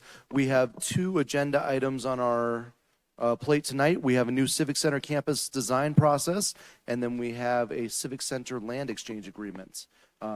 We have nobody signed up to speak in chambers, so we will go right to our staff presentation. Great, thank you, Mayor. And these 2 items really dovetail into each other, so we can do both presentations, or if you want to take a break in between and take questions. I apologize, I have a little bit of a raspy voice this evening, so hopefully I can get through this. I wanted to introduce the first item and then turn it over to our guest here this evening. But Mayor, as you mentioned, the first item is to give an update on the new Civic Center campus design process. We've been talking about this for quite some time. The history is in your staff memo. We'll briefly go over that a little bit, but again, we want to provide an update on the ongoing design process for a potential new Civic Center at the Lutheran Legacy campus. This follows City Council previous direction, including your decision in February of 24, not this body, but the previous council, to move forward with a facilities master plan recommendations. And one of those recommendations was to look at Lutheran campus for a potential new Civic Center. As a reminder, this work began a couple years before that with that facilities master plan. That was initiated in 2022 and later developed by the company Stantec to help us understand our current and future facility needs, not just for City Hall, but also our Parks and Rec departments. And Anderson Hallis, who's here this evening, is helping us with that as well. That will be a separate study session coming in the near future. So following the work of the Facilities Master Plan, Council did approve a contract with Anderson Hallis Architects in September of 24 to study the feasibility of reusing portions of the Lutheran Legacy campus for a new City Hall and Police Department. The design team evaluated the existing hospital buildings, nearly a century of additions of varying condition, and explored multiple reuse options. This included assessing historic structures, and they'll get in more details, but there's some pieces there from 1921 and 1932, and mid-century additions and later expansions, which we are looking at preserving a portion of. Through that analysis, two historic preservation focused reuse scenarios emerged as the strongest candidates out of everything they looked at. Both prioritize retaining and rehabilitating the 1932, what's called the Women's Wing, which you'll see some more graphics here, and then also restoring and the remaining wall of the 1921 pavilion, and of course preserving the 1932 chapel, which would not be part of the municipal facility, but would be part of that community. Council previously reached consensus in June of last year, 25, to advance what we call the courtyard design alternative. This option provides better daylight, workspace quality, and long-term flexibility. Tonight's presentation continues with that direction. A rough order of magnitude cost estimate has been prepared for this stage of design. It does reflect very broad assumptions and contingencies. I want to keep that in mind. This is very early on, which is typical for early planning, with the current estimate range of anywhere between 106 and 132 million. Further design development will refine those numbers. So this evening, staff is seeking council direction on 3 key recommendations. Should we continue design development, and which will bring us updated cost validation? Should we initiate preparation of comprehensive financial strategy to pay for this? And should we move forward with a structured public engagement plan to support transparency, communicate the rationale for relocation, and address any potential referendum considerations that may need to be addressed? So tonight's discussion will help us guide these next steps, ensuring we maintain clarity on scope, costs, financing, and public communication as we evaluate the future of a new civic center for Wheat Ridge. So with that, I'd like to turn it over to Anderson Hallis, and they'll introduce themselves and their company, and they have a presentation for you this evening. Thank you so much for the introduction. Good evening, City Council members, city staff. It's an honor for us to be here to talk to you about this exciting project and the great opportunity it presents. We are here representing Anderson Hallis Architects. We're a 35-year-old firm based in Golden, Colorado. with a focus on historic preservation, contemporary design, as well as adaptive reuse of existing buildings. And that is one of the reasons we are so passionate about this project. It's just an incredible opportunity. With that, my name is Wells Squire. I'm principal in charge of this project, representing our firm. And with that, I'll introduce Rebecca. Hey everyone, Rebecca Silva, Senior Associate with Anderson Hallis Architects. I was here back in June to talk to you, most of you, about this. So I'll just reiterate that it's really an honor for us to work on this, and we're excited about these next steps that we'll talk about here shortly. I did want to recognize the rest of our teams. It's just two of us here tonight, but we have a whole team of partners working with us, Noelle and Rachel from our office, as well as landscape architects, structural engineers, civil engineers, mechanical and electrical engineers that all helped make this report a success. So with that, just a quick summary of the discussion topics we'll run through here tonight. We'll hit on purpose and need, some of the due diligence work that's been done to date through the facility master planning processes that were discussed. We'll discuss the planning process that we have been involved with. We'll look at a conceptual layout, sort of an initial layout of what seems most feasible to continue study on. We'll discuss the budget in a little bit more detail, as was mentioned, and then we'll look at timeline and next steps. So first, purpose and need. The city's square footage currently exceeds available capacity when considering the different resources. The 2023 study did look at this building and considered possible expansion with the available site to account for future growth and future needs for the city. There's a lot of challenges presented by this site in terms of limitations, and therefore a more focused study of the Lutheran Legacy Campus became an interest and became a focus of the project. So challenges here, we have ongoing square footage deficiencies. We have geometry of this building and structural configuration of this building that is somewhat limiting when you start to think about how to expand. And also, it would likely, through the analyses that we've done, result in a less optimized outcome. So there's already sort of compromise involved. So with that, we turned our focus to the Legacy Campus, and which would offer opportunities for a consolidated city government presence, a stronger civic presence facing the community, and would just be a great next step for the city.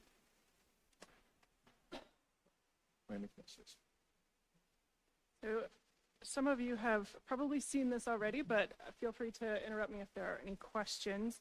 The first step in our planning process was really to try and understand what was there at this Lutheran Legacy Campus, and it has an amazing history in the city of Wheat Ridge. As you probably know, the original sanitarium was built in 1921. And you can see on the left side of the page here, it consisted of a central pavilion and then two wings to the east and west. And then in 1932, that was additions were built on either end, chapel, which still exists, and the women's wing, which is on the west side, which still exists as well, just a little hidden. And then in 1960, they put an addition on the south side of the west wing of the original building. And then in 1967, they built a little bit to the north of the west wing. Then 1970, another very large addition to the south, a 7-story tower. 1972, it was another separate building, which ended up being connected later on. And then, then in 1984, another very large addition to the southeast. 1985 to 1991, there was several additions, smaller story additions to the south and west. And then in 1992, a large addition to the west side of the historic 1932 women's wing that served as the emergency room piece. And then finally, in 2008, another large addition on the east side, which actually involved demolishing the original central pavilion and the east wing of the original building. So this is the conglomeration that exists today. So we did look at several different options, which I'll go through in a minute, but really walked through the entire space trying to identify what would make the most sense to save, what would suit the needs of the city now and in the future, and what could preserve that legacy of the history of Wheat Ridge. So before I get into those multiple options that we looked at, I'll talk a little bit about the programming process that we did simultaneously with investigating the existing campus. And we looked at the current and future space needs for the city, looking at all the different departments. We had interviews with city leadership in each department, and then also walked through their existing spaces to see what's working, what isn't working, how can we make it better, and what do we need to plan for as far as space. So as you can see, the square footage needs of the city that we came up with was roughly double what is in this current city hall. And the tear that is mentioned there is it's an additive percentage that we add on to the net assignable square footage. So the assignable square footage is things like offices, meeting rooms that have a designated use. And then the tear accounts for things like circulation, the walls, mechanical and electrical systems. So all of those elements that take up space but aren't accounted for. And usually that percentage is in a 25 to 35% range. Obviously that will be zeroed in as we get further along, but that is, right now we assumed a 35% tear for this. So onto a few of the options, and I know we presented most of this last time we were here, so I will kind of breeze through this, but please feel free to jump in if you have questions. So one of the options we looked at of reusing portions of the existing campus was the 2008 tower. Lots of challenges with that, mainly being too large of a square footage. And then bringing challenges with sharing a building with other tenants and things like that. So option 3 was looking at the 1984, which is kind of the more brutalist style addition that is on the southeast side. Square footage wise, that would be a more appropriate fit, but came with other challenges too, as far as condition. It being a little bit older than the 2008 would have prevented some challenges there. And then lastly, reusing the 1992 portion, the former emergency room, which is 2 stories plus a basement, which was a little more than just a city hall needs would be, but not quite enough for city hall and the police department.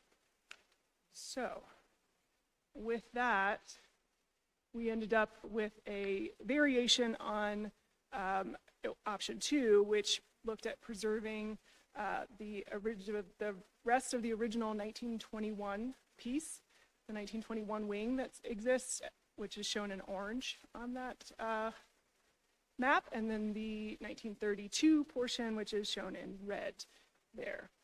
This also included a portion of the 1960 addition to the south.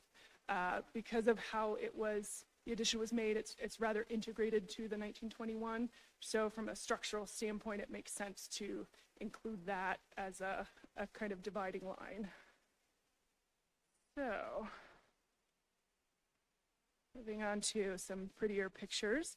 Our concept for the new civic space is really a reimagining of the historic sanitarium.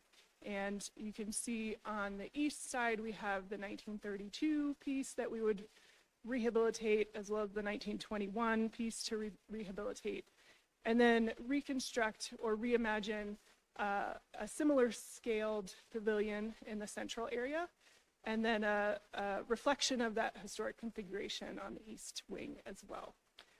Then, as Patrick mentioned, we called this the courtyard option, and so that includes the southern addition, which would be housing the police department.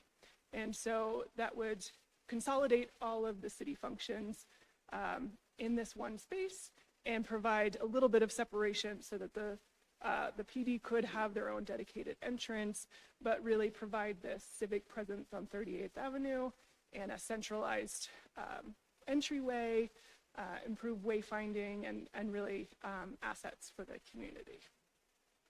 Another part of this that we looked at several different options that are in the lengthy report, if anybody needs some light reading, is the parking garage. We had, due to the constraints on site, we had looked at several different locations for a potential parking garage. And the main purpose behind that was to house the secure parking for the police department. So what we ended up proposing is this below grade parking garage. You can see it is the blue outline on the west side of the existing building. And that would be below grade, so it would enhance the security of that parking and also provide a secure sally port that could be accessed directly into the police department from that parking garage. So high level with the layout of the city spaces. Each of these spaces are 2 to 3 stories high, but generally this is our allocation for the different departments. And we've consolidated most of the public spaces like the courthouse, city council, community room towards that center front entrance, so that can be a very welcoming public space for the community. And then from there, dispersing out to the more private needs of the city staff from there. And as I mentioned, the police department on the south side that would be relatively separated, but also still connected to the rest of City Hall for that convenience, but also addressing their different needs in that way.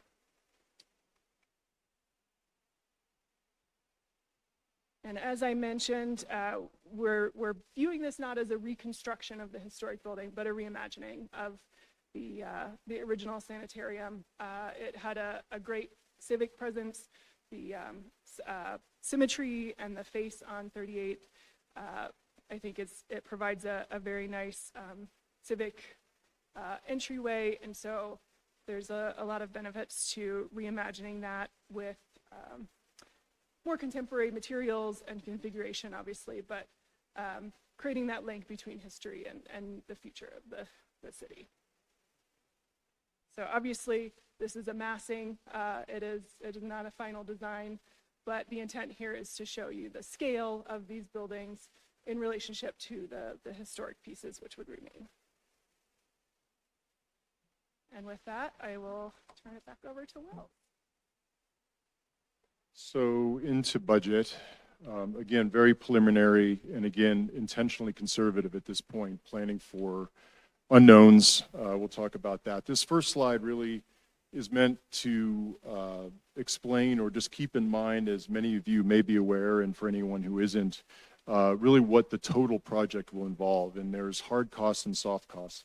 Hard costs are really the costs for the general contractor directly, the cost to build the project for their owner, overhead and profit from the construction side of things.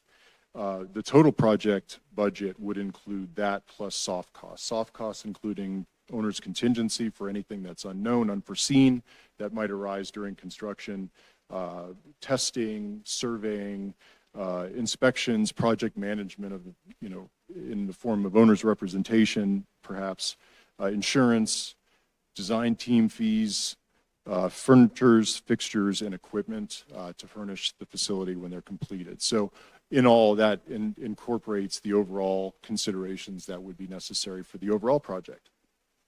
So we just want to sort of keep that in mind. So again, preliminary budget at this point. And what we've tried to do here is it's based on a cost per square foot. We don't have any actual design yet done. We haven't specified materials, reconciled all the design systems or the structural systems that'll be necessary to build the building. The extent of rehabilitation for the historic elements that would remain, as well as the new construction. So with that, we've looked at each of the different aspects of the project and tried to break it down into compartmentalized cost per square foot for the different types. So for site improvements and development fees, this includes things like utility infrastructure, parking, landscaping, site amenities, furnishings, even the prospect of needing to import improved fill, for example, if we have unfavorable soil conditions relative to structure. All those things that will be determined and clarified through ongoing evaluation and further due diligence. So we look at that as approximately 216,000 square feet with its associated range of cost per square foot. Again, we don't really know, but we are looking to the future as well. So we've added some escalation here to account for spring of 28 estimated start, right? So that's something that would want to be continuously updated as the project itself is further clarified through additional design. Historic rehabilitation, about 38,000 square feet, a little bit of a different square foot cost there. That would be the City Hall portion. And then new construction, kind of additional City Hall and Police Department addition. That has a different cost per square foot. There's other considerations there aside. Police Department has very unique, specialized requirements that will drive up the cost per square foot a bit. There's also code required considerations and implications with regard to what's known as a risk category for the project. It's actually required to be designed as a risk category 4. So what that means is higher structural factors. It's meant to be more resilient to any natural disaster or any other sort of vulnerability, but that does add cost. Below grade parking, Rebecca mentioned, we're going to look for opportunities perhaps to take advantage of some of the existing basement space and excavation that's there. That's something that we would want to look at carefully just to try and find any economy and efficiency we could in what's there now in terms of existing infrastructure. The below grade parking is, again, I think Rebecca mentioned, would include secure parking, Sallyport for the police functions. With that, sort of a combined estimated range of possible hard costs, 82 to 100 million. And then on top of that, again, as we discussed, a rule of thumb this early with the limited definition that we have in design and for the project, it's a rough estimate of about 30%. And so with that, when you consider the soft costs on top of that, contingency and the other items I mentioned, the range is estimated, again, preliminarily at 106 to 132 million. So with that, Rebecca will touch on a few things that have evolved since the last time we met with you last year. Wells. And as he mentioned, I wanted to touch on a few things since the last time we were here. If you recall, we had presented the construction costs around 82, 83 million. Since then, there's been a few changes in the design working with the city that have driven the cost up a bit. One is the below grade parking garage. Previously, we were looking at above grade, and when we put that below grade, it increases costs from excavation, and then we need special ventilation and things like that. So that increased a little bit. We also added a shooting range for the police department and adjusted the escalation rate as well as mentioned. I believe we had it in construction starting in 2027 last time we were here. And we're looking at more realistic timeline would be construction start in 2028. So that added another little percentage on top of that. As he mentioned, obviously we will be continuing to refine this and narrow that wide range down into something more accurate as the design evolves. But at this stage, we did want to be conservative and minimize the risk of future escalation for you all. and try to account for all those unknowns that we don't have yet. Next slide. So we'll talk next just quickly about phasing and prospective timeline for the project. And really, we've already hit on this, kind of where we've been. It started with the 2023 master plan, and then the initiation of our work in 2024 through just a recent completion of the Legacy Campus facility feasibility master plan report, which I believe you've all had the opportunity to see. Next steps in this process would be more investigation, further due diligence to, again, identify any risks and better understand really the nuances that are going to be required to advance this project. Following just, again, further site evaluation and engineering studies to include the disciplines that were mentioned, we would get into schematic design. That's the initial, after sort of a conceptual design, which is more or less, you know, the massing studies you've seen. Schematic design is the next step in the sequence of just working towards ultimately construction documents, which is, or the detailed documents for which the project would be constructed. With each progressive phase of design, starting with schematic design, the project is further defined. And that's really what we're trying to do. We're trying to really iron out the design, understand where it's going to go, and thereby refining the estimated opinion of probable costs for the project, so that by the time you know, we're really into design development, which would be the next phase, that's firmly defined and understood. And then really the construction document phase is where we do the details and the minutia, and we specify all the final products and everything else that go into the project. So we'll elaborate a little bit more on both the due diligence process and the schematic design. So immediate phasing considerations really as a part of the due diligence study is just, as I've mentioned, a thorough existing conditions investigation to minimize any risk. This has already begun. We would look forward to taking that further and beginning to look at potential structural systems and how to integrate a new construction with the historic assets that are there.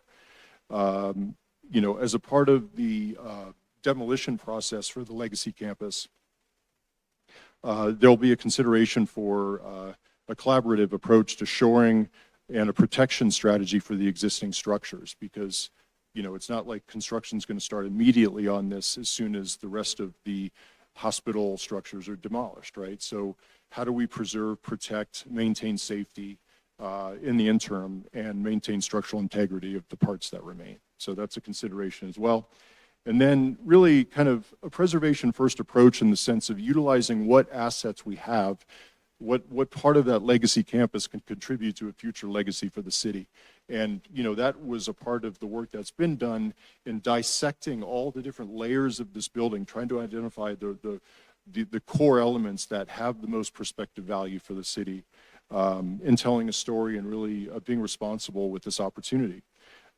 So, you know, that's really the goal, is to identify what is efficiently beneficial and useful for the city that really has merit, quality, and the prospect of becoming a part of a really extraordinary new civic consolidated campus for the city.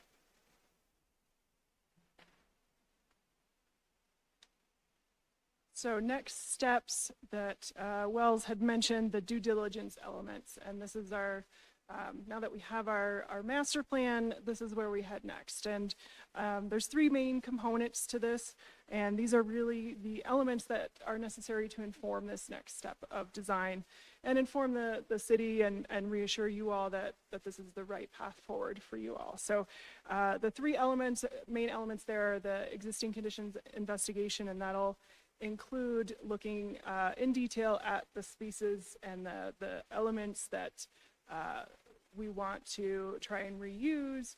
And again, what are the structural systems? We plan on including a LiDAR scan of those and developing a full three-dimensional digital model based off of what's there that we can use then to develop the next phase of design. And then the next piece would be the demolition and temporary protections. Wells kind of mentioned that already, but working closely with the developer that would be working on the surrounding pieces to really protect those assets for the city's future use. And then lastly, utility coordination and entitlements. This is a big one. There's a lot of utilities already on the site, but working closely with the developer to find efficiencies among the properties that would be there, and where are the tie-in points, where are the routing, that sort of thing. So following the expanded due diligence process and looking ahead into schematic design, that initial real design phase, that's the time where the programming and space needs are really confirmed. We re-engage with project stakeholders and understand exactly what the space requirements are, what anticipated growth might look like, what spaces could be shared to find efficiencies, and really just iron that out so that we have a very clear building program for the different departments that would be included. Develop site and building designs, again, elaborating on what you've seen today, but really getting into more detailed design. Again, working with city stakeholders, but also our engineering team to begin initial mechanical system selection considerations, structural system requirements for the project, looking for efficiencies there. And then as a part of that, confirming any sustainability goals that the project and the city may have for the project and initiating that process, because that's something that does want to start very early. And as I communicated before, kind of an initial look at building, well, certainly materials and systems. This is where we start to really iron out the different options and figure out what might be most suitable for this project, considering the different types of systems that are there now with the expanded new construction that would complement it. And then finally, refining project budget and funding. That's the goal. As design progresses, and again, we get into more accurate systems and design, we can do more accurate takeoffs, and therefore we can refine the cost or the estimated opinion of probable cost. So that's a priority. And then we're almost done, I promise. Just wanted to touch a little bit on the future steps that come after this schematic design phase. One is working closely with the city on community engagement and really listening to the community and what they want to see in this and how this building can be a structure that supports their needs as well. Then, as well as mentioned again, completing the building and site design. That would be the schematic design that he walked through. The next phase would be design development, followed by construction documents. And then we go through the permitting process to make sure we're able to build this, and then finally construction. So we have put together a high-level timeline here. And again, this is big picture. And you can see the first phase here is that due diligence. Early and thorough is really going to set up the project well for future phases. And then overall, we're looking at likely 2028 start of construction. And again, this is a little bit of a conservative approach at this point. There are opportunities for some efficiencies in this schedule, but this is the kind of big picture at this point. So with that, any questions? Go to questions from council. Councilor Ohm. Thank you for that presentation. A couple questions I have are, and this might be, and it's okay if you guys don't have an answer, but I know that constituents they're going to have a lot of questions pertaining to money. And the three, and I like everything that you're showing, but the other two questions I have surrounding that are, one, as we're going through this process of how much does it cost, have you done any studies of if this was bare ground I'll just call it the Legacy campus, bare ground, you were going to stick to a historic brick, that type of architecture, ballpark, what would that cost be? And then was there any type of analysis on the this campus, the old City Hall campus, if you if you tore everything down and you put in exactly the same amount of square footage to try to keep apples to apples, but did not do any type of historic architecture, any type of brick, just kind of basic, what would that cost be? And the reason I kind of would like to know that, and I know I'm kind of asking this kind of late right now, but is that way we could have some conversations with the constituents and be like, you know what, here's the city hall isn't working, tell us why. I know that I've had some conversations that kind of where we're at right now does not help employee retention, and that's a problem. And that's a hard dollar amount to put on, like how much is that costing us, because maybe we don't have adequate facilities. And I know that this is the truth because the first time when I came on council, I got to see the police department and see the male female locker rooms, and it's not great. It's not great, and I know we can do better. And so just to have kind of 3 different scenarios, I think might help paint a picture than just having one, like, well, this is the new one and it looks great and this is the cost. That way we could kind of have a little comparison. And then some other things, I know I saw something that talked about existing maybe water sewer taps either on the Lake C campus. And so I know that we're looking at, getting rid of this campus and moving. And so and that's a small thing. But is there any credit for the existing sewer water taps on this campus? And is there existing sewer water taps on the old one? And how does that affect, what are those numbers? And I don't need an answer tonight on those. And then the last comment I want to have is the sustainability is great. I would, for me, I would love to see something, down the road of talking about, thermal batteries and geothermal for heating. I don't know what those costs are, but I think that would be something that Wheat Ridge would really value. So thank you. I could speak to a couple of those items. Well, one, which we'll probably talk about here on our second agenda item, but we are discussing the credits on the water and sewer taps and what that looks like and doesn't look like. I don't know if we have great numbers on if we built here or we built fresh. I think it's actually a higher per square foot to build new on the new campus. It is, and as Patrick mentioned, we didn't specifically do cost estimates for those different options. I can tell you that we're usually seeing for ground up new construction around $1,000 a square foot, which is the higher end of what we've assumed here for the new portions of the building. I think the cost was not the main driver to not pursue the option at this location. I think it was the challenges of adding on to this existing building. And as you mentioned, if we scraped it all, we did not look at that option specifically, but the phasing challenges with that would be quite significant. Having to rehouse everybody that is currently working in this building for at least 2 years, probably. So that would be another big challenge. So that was the main reason that kind of shifted us away from looking at this building. And I think that would help paint that picture of context of showing yes, if we're going to rehouse everybody and we're going to start new, this is what that's going to cost. I just think that kind of helps show that context. Thank you. And I can speak to the sustainability side of things. What we have currently assumed in this cost estimate is a geothermal system.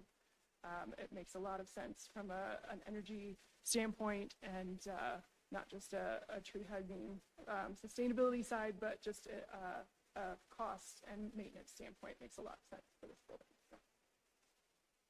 Rebecca hit all the points I would have made, so I'll leave it at that. Thank you. Councilor Snell.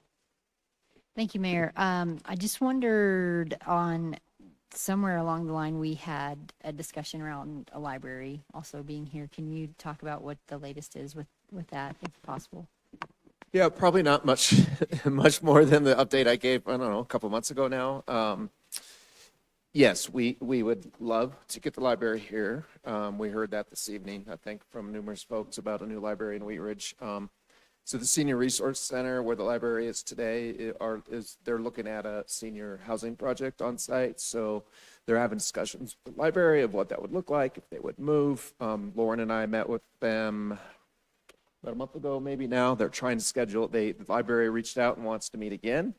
So, but to be honest and frank, we've been having those discussions for several years, and it's hard to get them to make a decision and to move forward. We, Chris and our E5X friends are here as well, the new owner of the Lutheran Legacy Campus, and we've had numerous conversations with them to try to fit them in somewhere in the campus, and they have not made up their decision mind yet. They are in a community outreach engagement process right now, which we're told will wrap up sometime in July to get feedback first before they make a decision.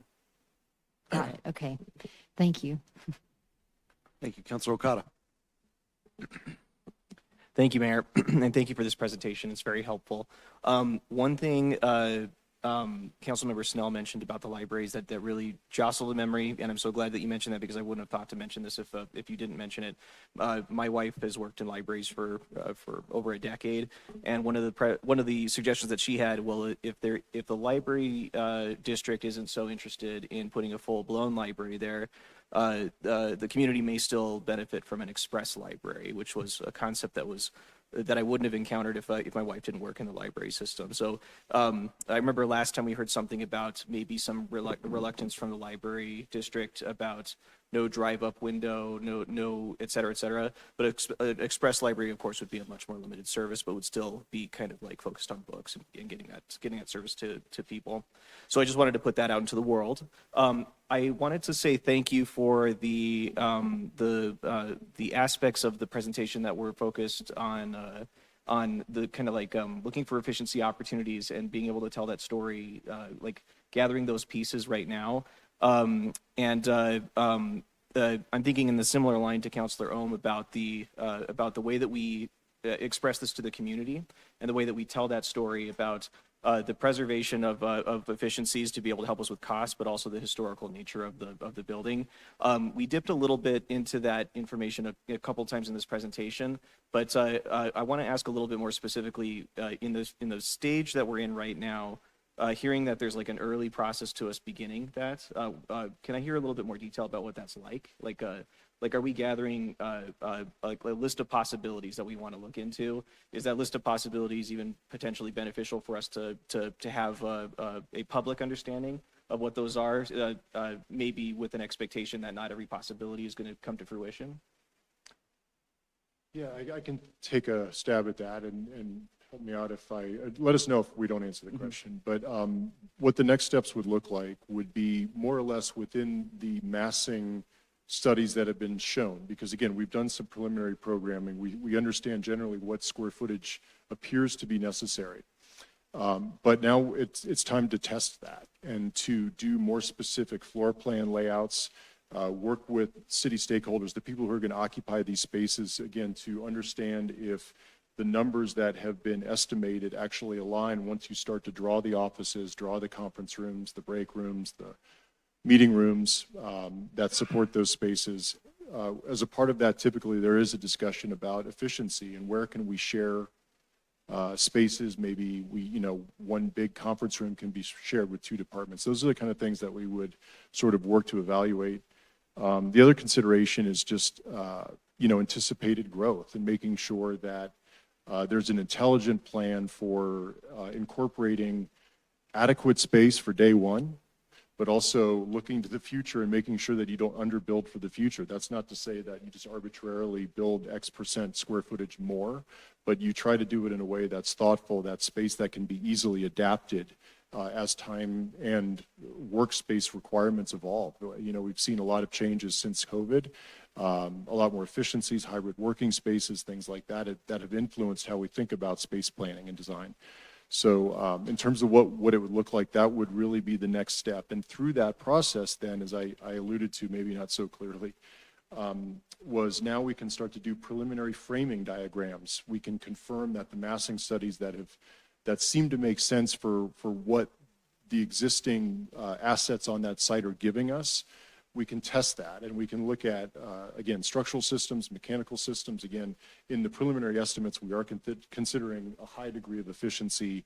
We're advocates for that where possible. It's in the end user's best interest anyway to have a lower operational cost for the long term. It sets a strong example. So geothermal, super insulated envelope, various strategies for stormwater management on the site, all those things would be things that we could start to look at more closely, understand what it really means, and inform the cost estimating team with more detailed information that then they can decipher more accurate costs from. So I hope I answered the question. If not, we're happy to elaborate. No, that is very helpful. It's especially when it comes to like identifying the opportunities and expressing them to the public. It sounds like a very compelling but complicated story, like something that might be a little bit more difficult to explain. But I guess that's our job as council to make sure that we're digesting that and making sure we're speaking to the community in that way. It's very helpful though. We can, and you know, one of the things that we as architects struggle with sometimes is we're very accustomed to our own sort of vocabulary, and so we forget sometimes that that might not be, you know, universally understood by all. So we're always happy to try and help create narrative to better explain really kind of the process that we deal with every day. Wonderful, thank you. And I just have one more question, and I don't mean to imply I'm a big advocate for firearms training for our police officers. So I don't mean to imply anything with this question. But how common is it for a police department a municipal police department to have a shooting range on site? I can't give you specific statistics. I can say for sure that we have seen it before. We've seen police stations with and without. I mean, again, I don't have any real data to offer.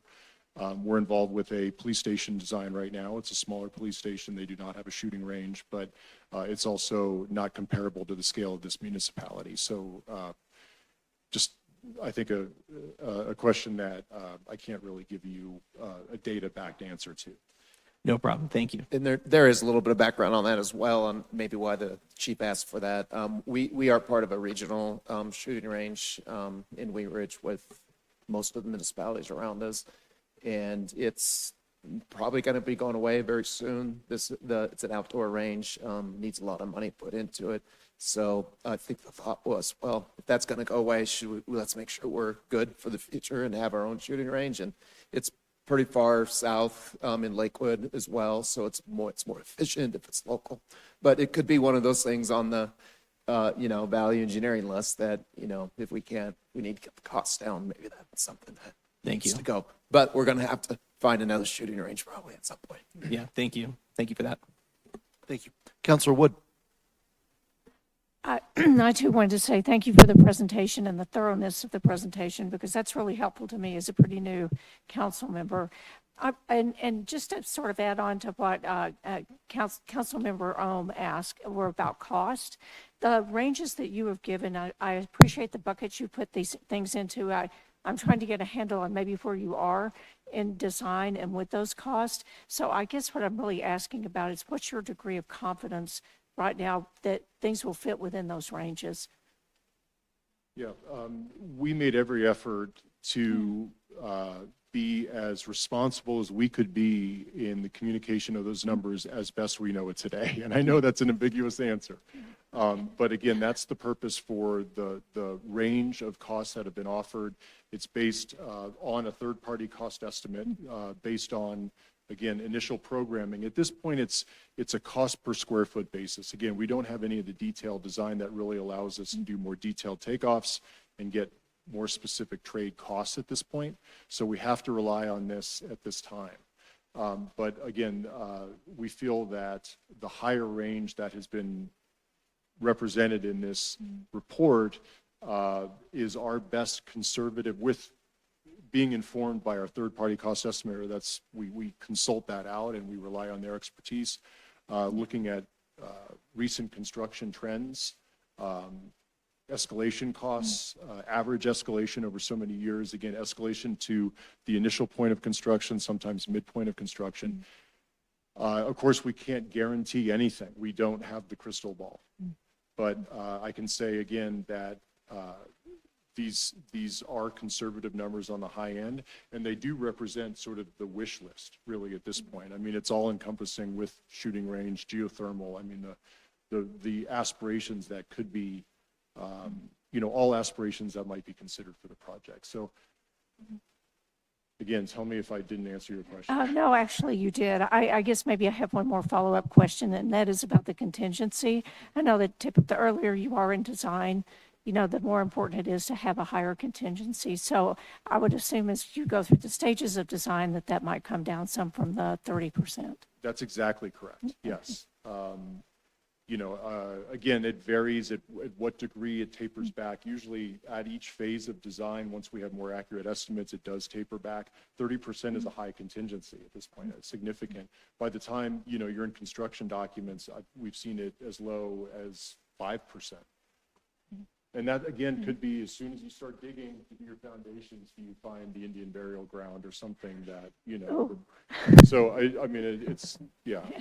I mean, that's like, it's I shouldn't maybe have said it that way. But, no, but again, you can find things that you can't detect through, your best efforts at due diligence all of a sudden when construction starts. But that's the purpose of just as comprehensive of due diligence as you can do. That carries through the geotechnical analysis that'll happen, just evaluating the soil conditions, understanding what is going to be necessary in terms of improving soil, for example, to have the compactive strength, the compaction density that's necessary for spread footings versus deep footings. There's a lot of different considerations. That's great. Thank you very much. Thank you. We'll go to Mayor Pro Tem Holteen. Thank you so much for the well put together presentation. Every time I look at it, I'm like, this is such a complicated building. The building that is getting mostly taken down has just been reimagined so many times. So Councilmember Wood actually asked my question that I was going to ask about contingency. I grew up in a family that did historic renovation. I'm also highly aware of once you get into the building that there's a lot of suspected unknowns that can emerge. So one of my questions is, I'm assuming that understanding, some of those contingencies, especially around, I'm just looking at the eras that this was constructed. We all know that there's asbestos and lead and what other types of surprises are kind of like tucked into the early phases of that contingency? I would say our goal with that due diligence phase is to really find what those are. Okay. As Wells mentioned earlier on, we do a lot of historic preservation and have so many stories we could share about all the fun surprises that you might see, but our intent here is to work closely with the developer that is demolishing and try and expose the existing structure that's there, so we can understand as much as we possibly can before we get too far along. So we know what the structure is and then can adapt our design accordingly. So not to say that there's not going to be surprises, because there probably will be, but the more we can do up front during this due diligence phase to try and find those and deal with them early on, it's going to set us up better as we go forward. Did that answer your question? It does. Thank These you. are really solid buildings. I mean, they're, Yeah. as one would say, they have really good bones. And what we've seen and been able to observe to this point is encouraging. I mean, really solid structure, no gross signs of differential settlement or stress on the building. There's some, masonry repointing, which is typical in historic buildings, but just quality craftsmanship. And, these buildings have withstood the stand of time. And considering, too, that they've been added onto so many times and influenced so many different ways, they still appear very, very sound. But yes, just planning for the unexpected. And then for my second question, if you wouldn't mind going back to the graphic that showed the current square footage utilization and the projected square footage need with the new building. There we go. So I'm curious, I'm looking at this kind of, just a little bit more than doubling of city manager space, community development's getting smaller. How does that happen? Municipal courts doubling, administration going up, and then the shared city hall spaces like just explodes. What is the difference between our current 8,400 square feet and almost 30,000 square feet? Because that increase is a huge chunk of the increase between what we currently have and what we'd be building, and it's not clear to me what that square footage is being used for. Yeah, I'll start. Maybe I think Rebecca has an answer too, but there could be some space in there that could go away. Again, I think this is the wish list. We're very short on meeting room space in this building, and a lot of it's that, and other spaces as well. And we don't have break rooms for employees. Our break rooms have been changed, built into offices, and so things like that. But you may have a more detailed, you've been in the weeds more than I have. Yeah, I think that's a good start. I think the meeting space is a big one. We heard across the board with every department that we need more meeting space, and the meeting spaces that we have are undersized and always booked.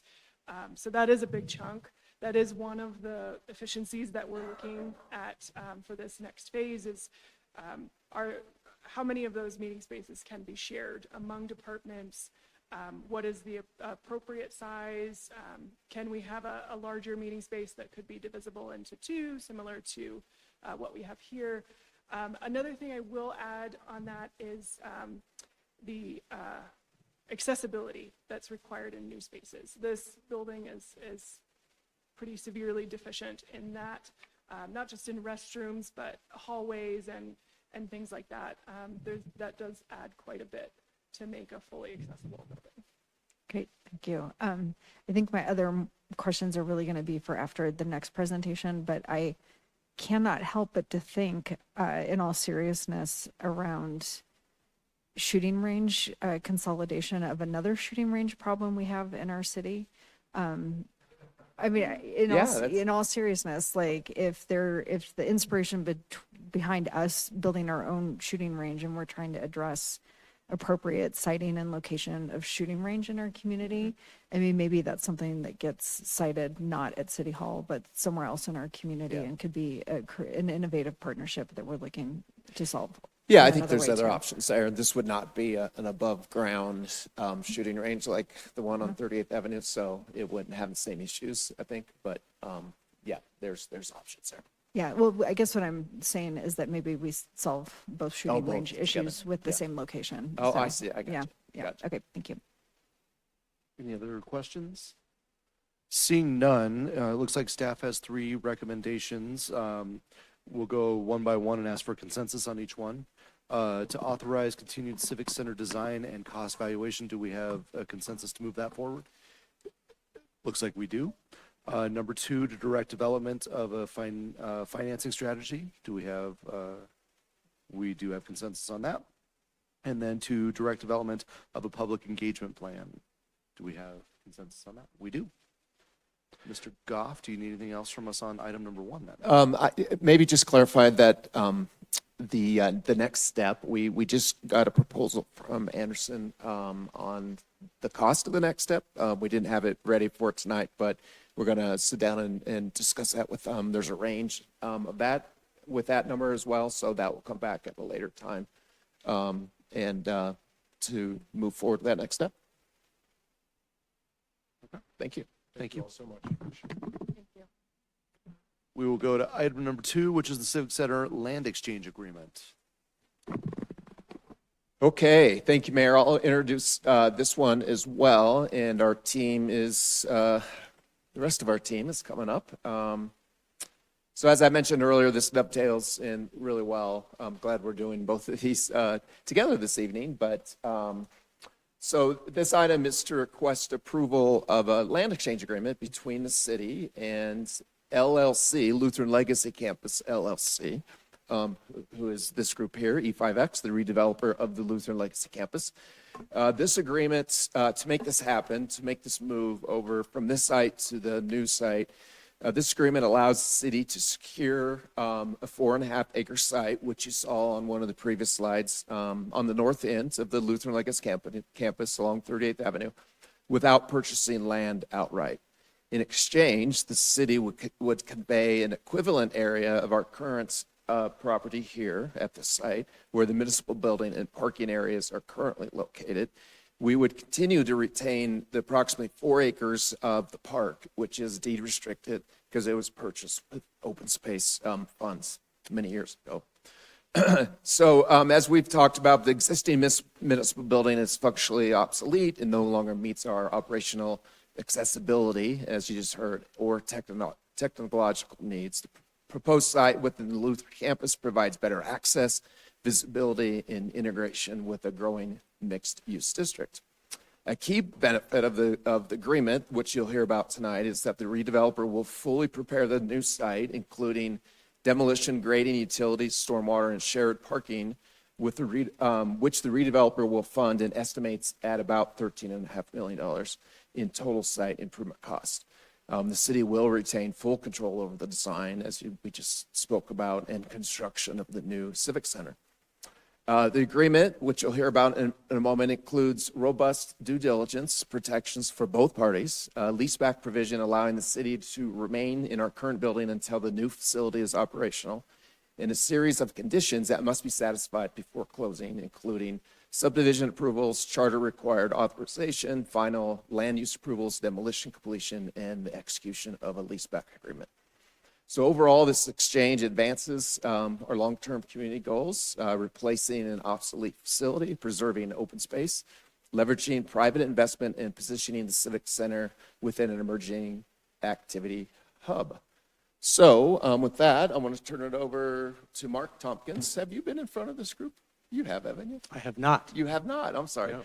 So Mark Tompkins, we've been working with for several months now, advising the city on the land exchange agreement, and he's also working with us on building a financial plan to make this work. Mark is going to be joining us as well at our workshop in April to continue that conversation.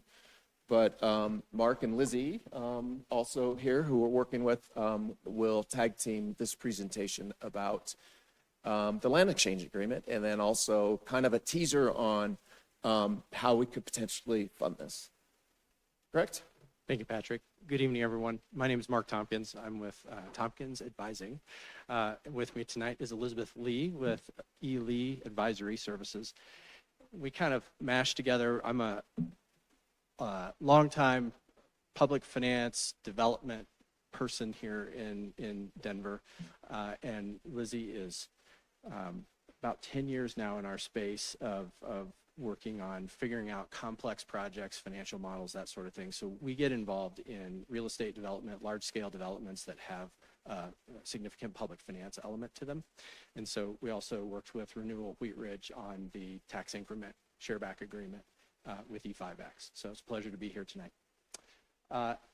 I think Anderson Hollis made my job really easy, so I'm going to fly through my first couple slides because they're about current conditions and your needs and all the things that you've already talked about.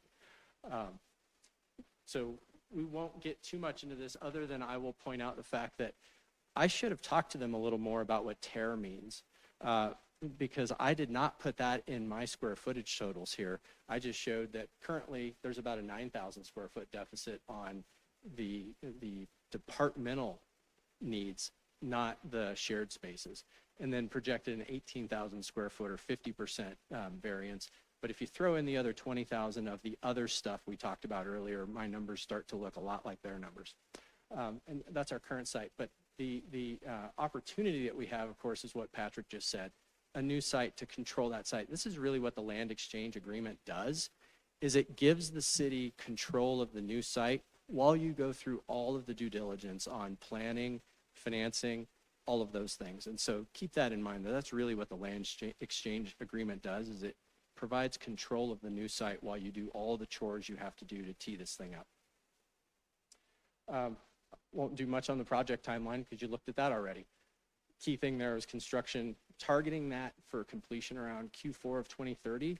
If you think about 2 years to build the site out, all the other stuff is things that you guys have looked at thus far. Wrong button. There we go. So what does the land exchange agreement do? The city gets control, as I said, of the new site. We preserve those historic buildings and consolidate and right-size the space for the city functions. What does the developer get for that?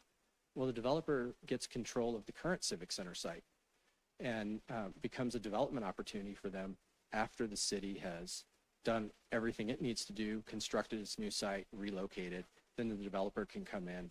In the meantime, we'll have been working on what this current site would look like in the future, and then be able to come in and assume control of the site after the city is relocated.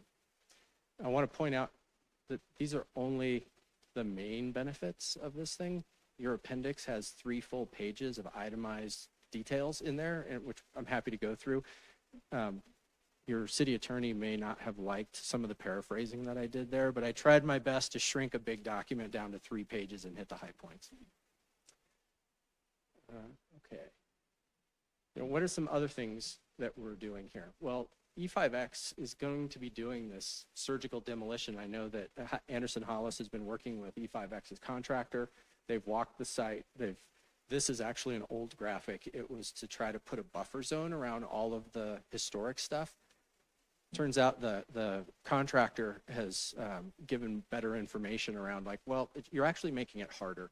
We should just take off all the new stuff and leave the historic building face, because we can't actually give you 6 feet of the new stuff to protect the historic building face.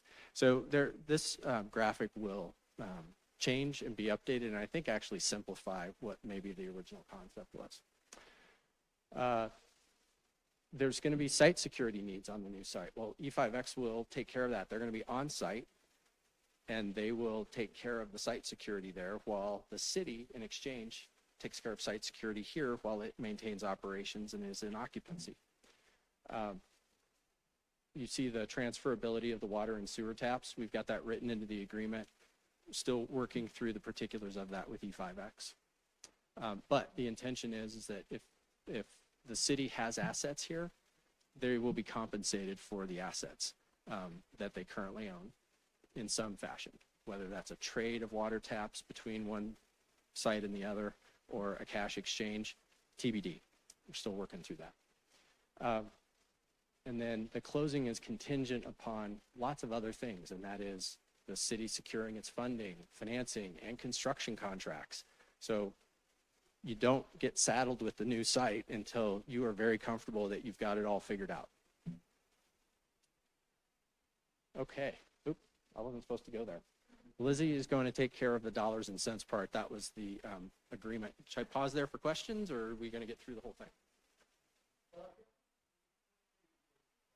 That's a specific piece Lizzie's going to talk about, again, the funding strategies. So questions about the general concept of a land exchange? And as Mark said, we're still working through that. This whole team has been working on this. We have a draft, getting pretty close, I think. Going back and forth, there's a couple things that we're still negotiating, like rent. What would rent be if we stayed here and E5X becomes the landlord? And then the water tap issue, sewer taps, we're still working through that a little bit. Jerry, do you have something to add? Yeah, why don't I add to that there's sort of 2 sets of protections here for a situation where you can't just exchange the land and, okay, they take this site and we take that site, and it's all good, because there's this delay of years, really, during which the city's got to acquire financing and get construction contracts in place, and there's zoning and platting that has to take place on both sites. So originally we were thinking of some kind of weird reverter situation in case the city, for example, wasn't able to finance. But we migrated that to the structure that you see now that's been described, and the 2 key parts of that structure are a lease back arrangement. So each party has the security they can be where they are. Mostly it's the city can have the security of staying in a piece of property that they no longer own, but they are renting. But nevertheless, you will own a site over there at Lutheran Legacy, and that has to be leased to whoever's going to take care of security, at least at that. Sort of whoever is on site can manage security and whatnot much easier, and we'll be here and they'll be there. The other part of the structured agreement that I think is really important is the preconditions to closing. So we migrated a lot of the things that we just don't know about this, and until we know about it, are we really going to close on this property and turn it over? So that list got much longer, and I'm happy that it did, because it contains the things that frankly both parties need to have happen before they're confident about doing this. There's both plats have to be approved, a plat for our new site and a plat for the developer's proposal here. If one of those doesn't happen, you can understand why one party would not want to go forward. Financing, the approval of the site plans, as I've mentioned, the approval of the sale of the property by the city, that can be subject to a referendum, of course.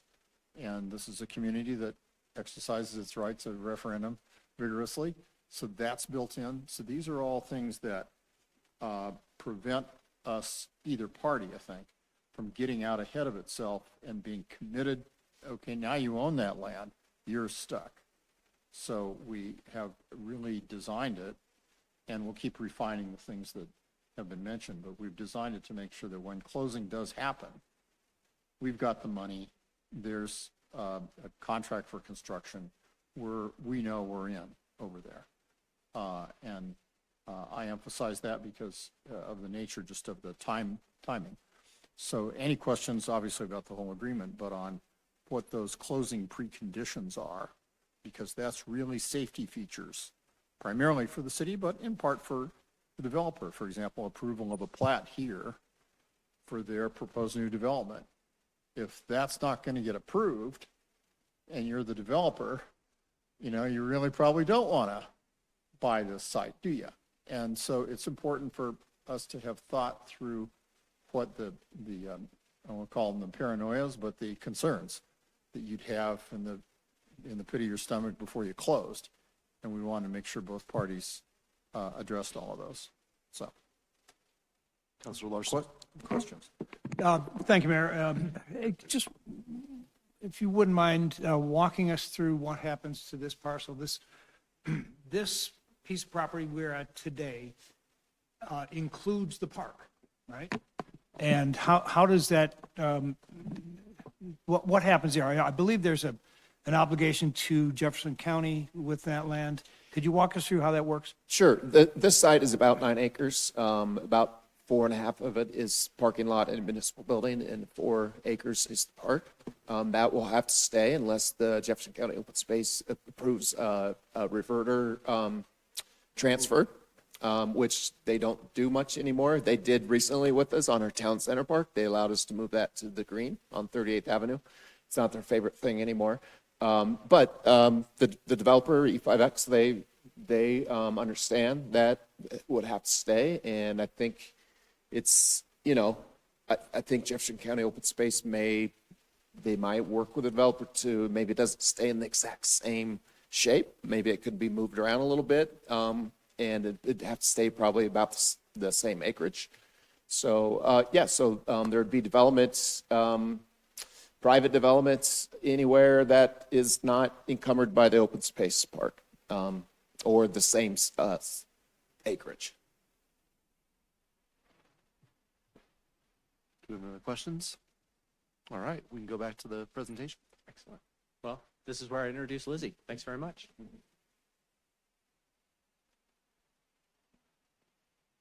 Thank you, Mark, for the introduction. So this next section, we will dive into the numbers. So you've had a look at these already in the Anderson Hollis presentation. So thank you, team, for going through that in detail. I will say we have on this page hard construction costs, soft costs, and contingency like they had. We have a placeholder for demolition and environmental. That's really a nod to the ongoing negotiations and finalization of that document.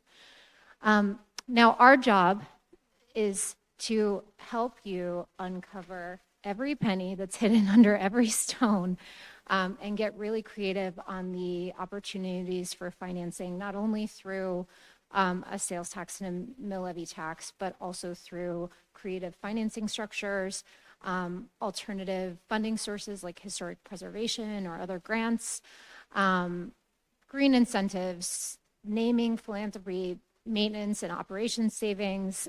We're going to dive in and jump and really look at everything so that we make sure that we're funding this efficiently. Did I mention use tax? That's a big one also. Before I click to this next slide, what we did on these next two slides, which you have in your packet, is an analysis of just a really basic, what are we talking about in terms of rough order of magnitude for sales tax and mill levy? So before I flip to that, I just want to caveat that, this is the blunt force tool right now, that we're just looking at order of magnitude. This is assuming a single debt issuance, not really getting into the efficiency of structure. And what is shown on this page is assuming that we fund the whole project for the Civic Center through a single type of revenue. So flipping to the next slide, starting with the sales tax analysis, if we look at the peak of the project budget, which is around 132 million, how does that align with imposing a sales tax based on Wheat Ridge's current 1.1 billion in annual taxable sales? So to fund that 132 million, you'd likely need to impose a 0.75% or 0.75% or 1% sales tax, somewhere in that range. Obviously, that's the peak for this potential project. Where, a lot of the work that we're going to start on now is really diving in and saying, how can those costs come down? How can we think through other sources of funding so that it's not all sitting inside the sales tax burden? The next slide takes a look at that same analysis, but contemplating imposing a mill levy to fund that. So equivalent for 850 million of Wheat Ridge's assessed value. This would require about a 10 to 12.5 mill levy that would be new and additional to the current existing mill levy. I'll repeat again, this is really rough order of magnitude. It's just, starting to throw darts on a page so that we can start to just wrap our minds around what are we talking about? What are the potential order of magnitude for something that would require a ballot initiative? And then, really the work to do here is to continue to vet this. There's the April 9th workshop, which is scheduled, and there'll be time to continue to discuss this in more detail. But also just dive into those other creative sources of funding that we can use to drive this number lower.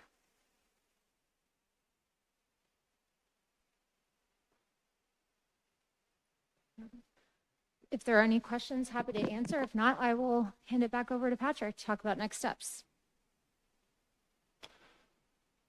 Any questions on that very high level? Again, we have the April 11th workshop. Both Lizzie and Mark will be there to help us through this conversation of how we can create a financial plan for this. As Lizzie mentioned, a potential fairly large revenue source, we believe, will be use tax that's going to be generated off the construction of new houses on the Lutheran campus. We're estimating anywhere between 10 and 15 million, I think, right now. So that could potentially go towards this project, and that would lower the that graph that Lizzie just showed on how much sales tax would be needed. So we're going to be looking at all those things, but tonight, we're just looking for direction on the land exchange agreement. If you had any more questions on that, we do have it scheduled, I believe, for March 23rd for approval of council. And as you heard tonight, especially from Mr. Dahl, there's many contingencies in it. We're not asking you to sign on the dotted line necessarily on March 23rd. We'll have to go through a lot of steps before you have to make that hard decision when you do need to sign on the dotted line. So You already gave us direction on the design process. The next thing we're asking for tonight is moving forward on the land exchange agreement. And then we'll start April 11th talking about a financial plan. Do we have any other questions or comments from council? Mayor Pro Tem Holteen. Thanks. Not really a question, but just sort of setting the stage that I think that, first of all, I just really want to thank everyone. I know you all sat through a long meeting before this. I really want to thank E5X for being in the room. I think this is the first time you've been here since you're formally acquired the property. So congratulations. And I have sort of how it all comes together questions that are probably better addressed when we're in the workshop. Because I think it's complicated and I think there's going to be a lot of like, well, if we do this, if we do that. So I just kind of want to recognize that the foundational understanding of the work that's been done to date and for us to start framing our thinking around moving forward steps is helpful, but there's a lot of moving pieces and none of them are cheap. None of them are simple, and they're all important. So I just don't have a specific question, but I know on April 11th, there's going to be a lot of dialogue about, what are some of the critical pathways for making decisions in which we're committing a certain amount of funding that doesn't come back to us. And so how are we really mitigating our own risk on our expenditures on this project before having known income is like one of my just registering one of the things I'm going to want to make sure that I understand and we're talking through on the 11th. But thank you. The presentations were fantastic. I don't have questions. Anybody else? All right, seeing none. Looks like we have three. I think primarily right now I think we received consensus on everything else. Then the next consensus we're looking for this evening is to move forward with the land exchange agreement as was described tonight. And again, that will come back on March 23rd. Okay, thank you. Do we have consensus to move forward with the land exchange? We do. Okay, thank you. We have no other items. Mr. Goff, do you have anything else? Mr. Jerry, anybody, staff? E5X, did you want to say anything? He sold it, he doesn't want to buy it back. Okay. All right, fantastic. Well, we will go ahead and adjourn our special study session. We will not be here next week. Most of us will be in Washington, D.C., so we'll be back here on the 23rd, I believe it is. Is that right, Mr. Goff? All right. Fantastic. Have a safe and happy St. Patrick's Day. Thank you.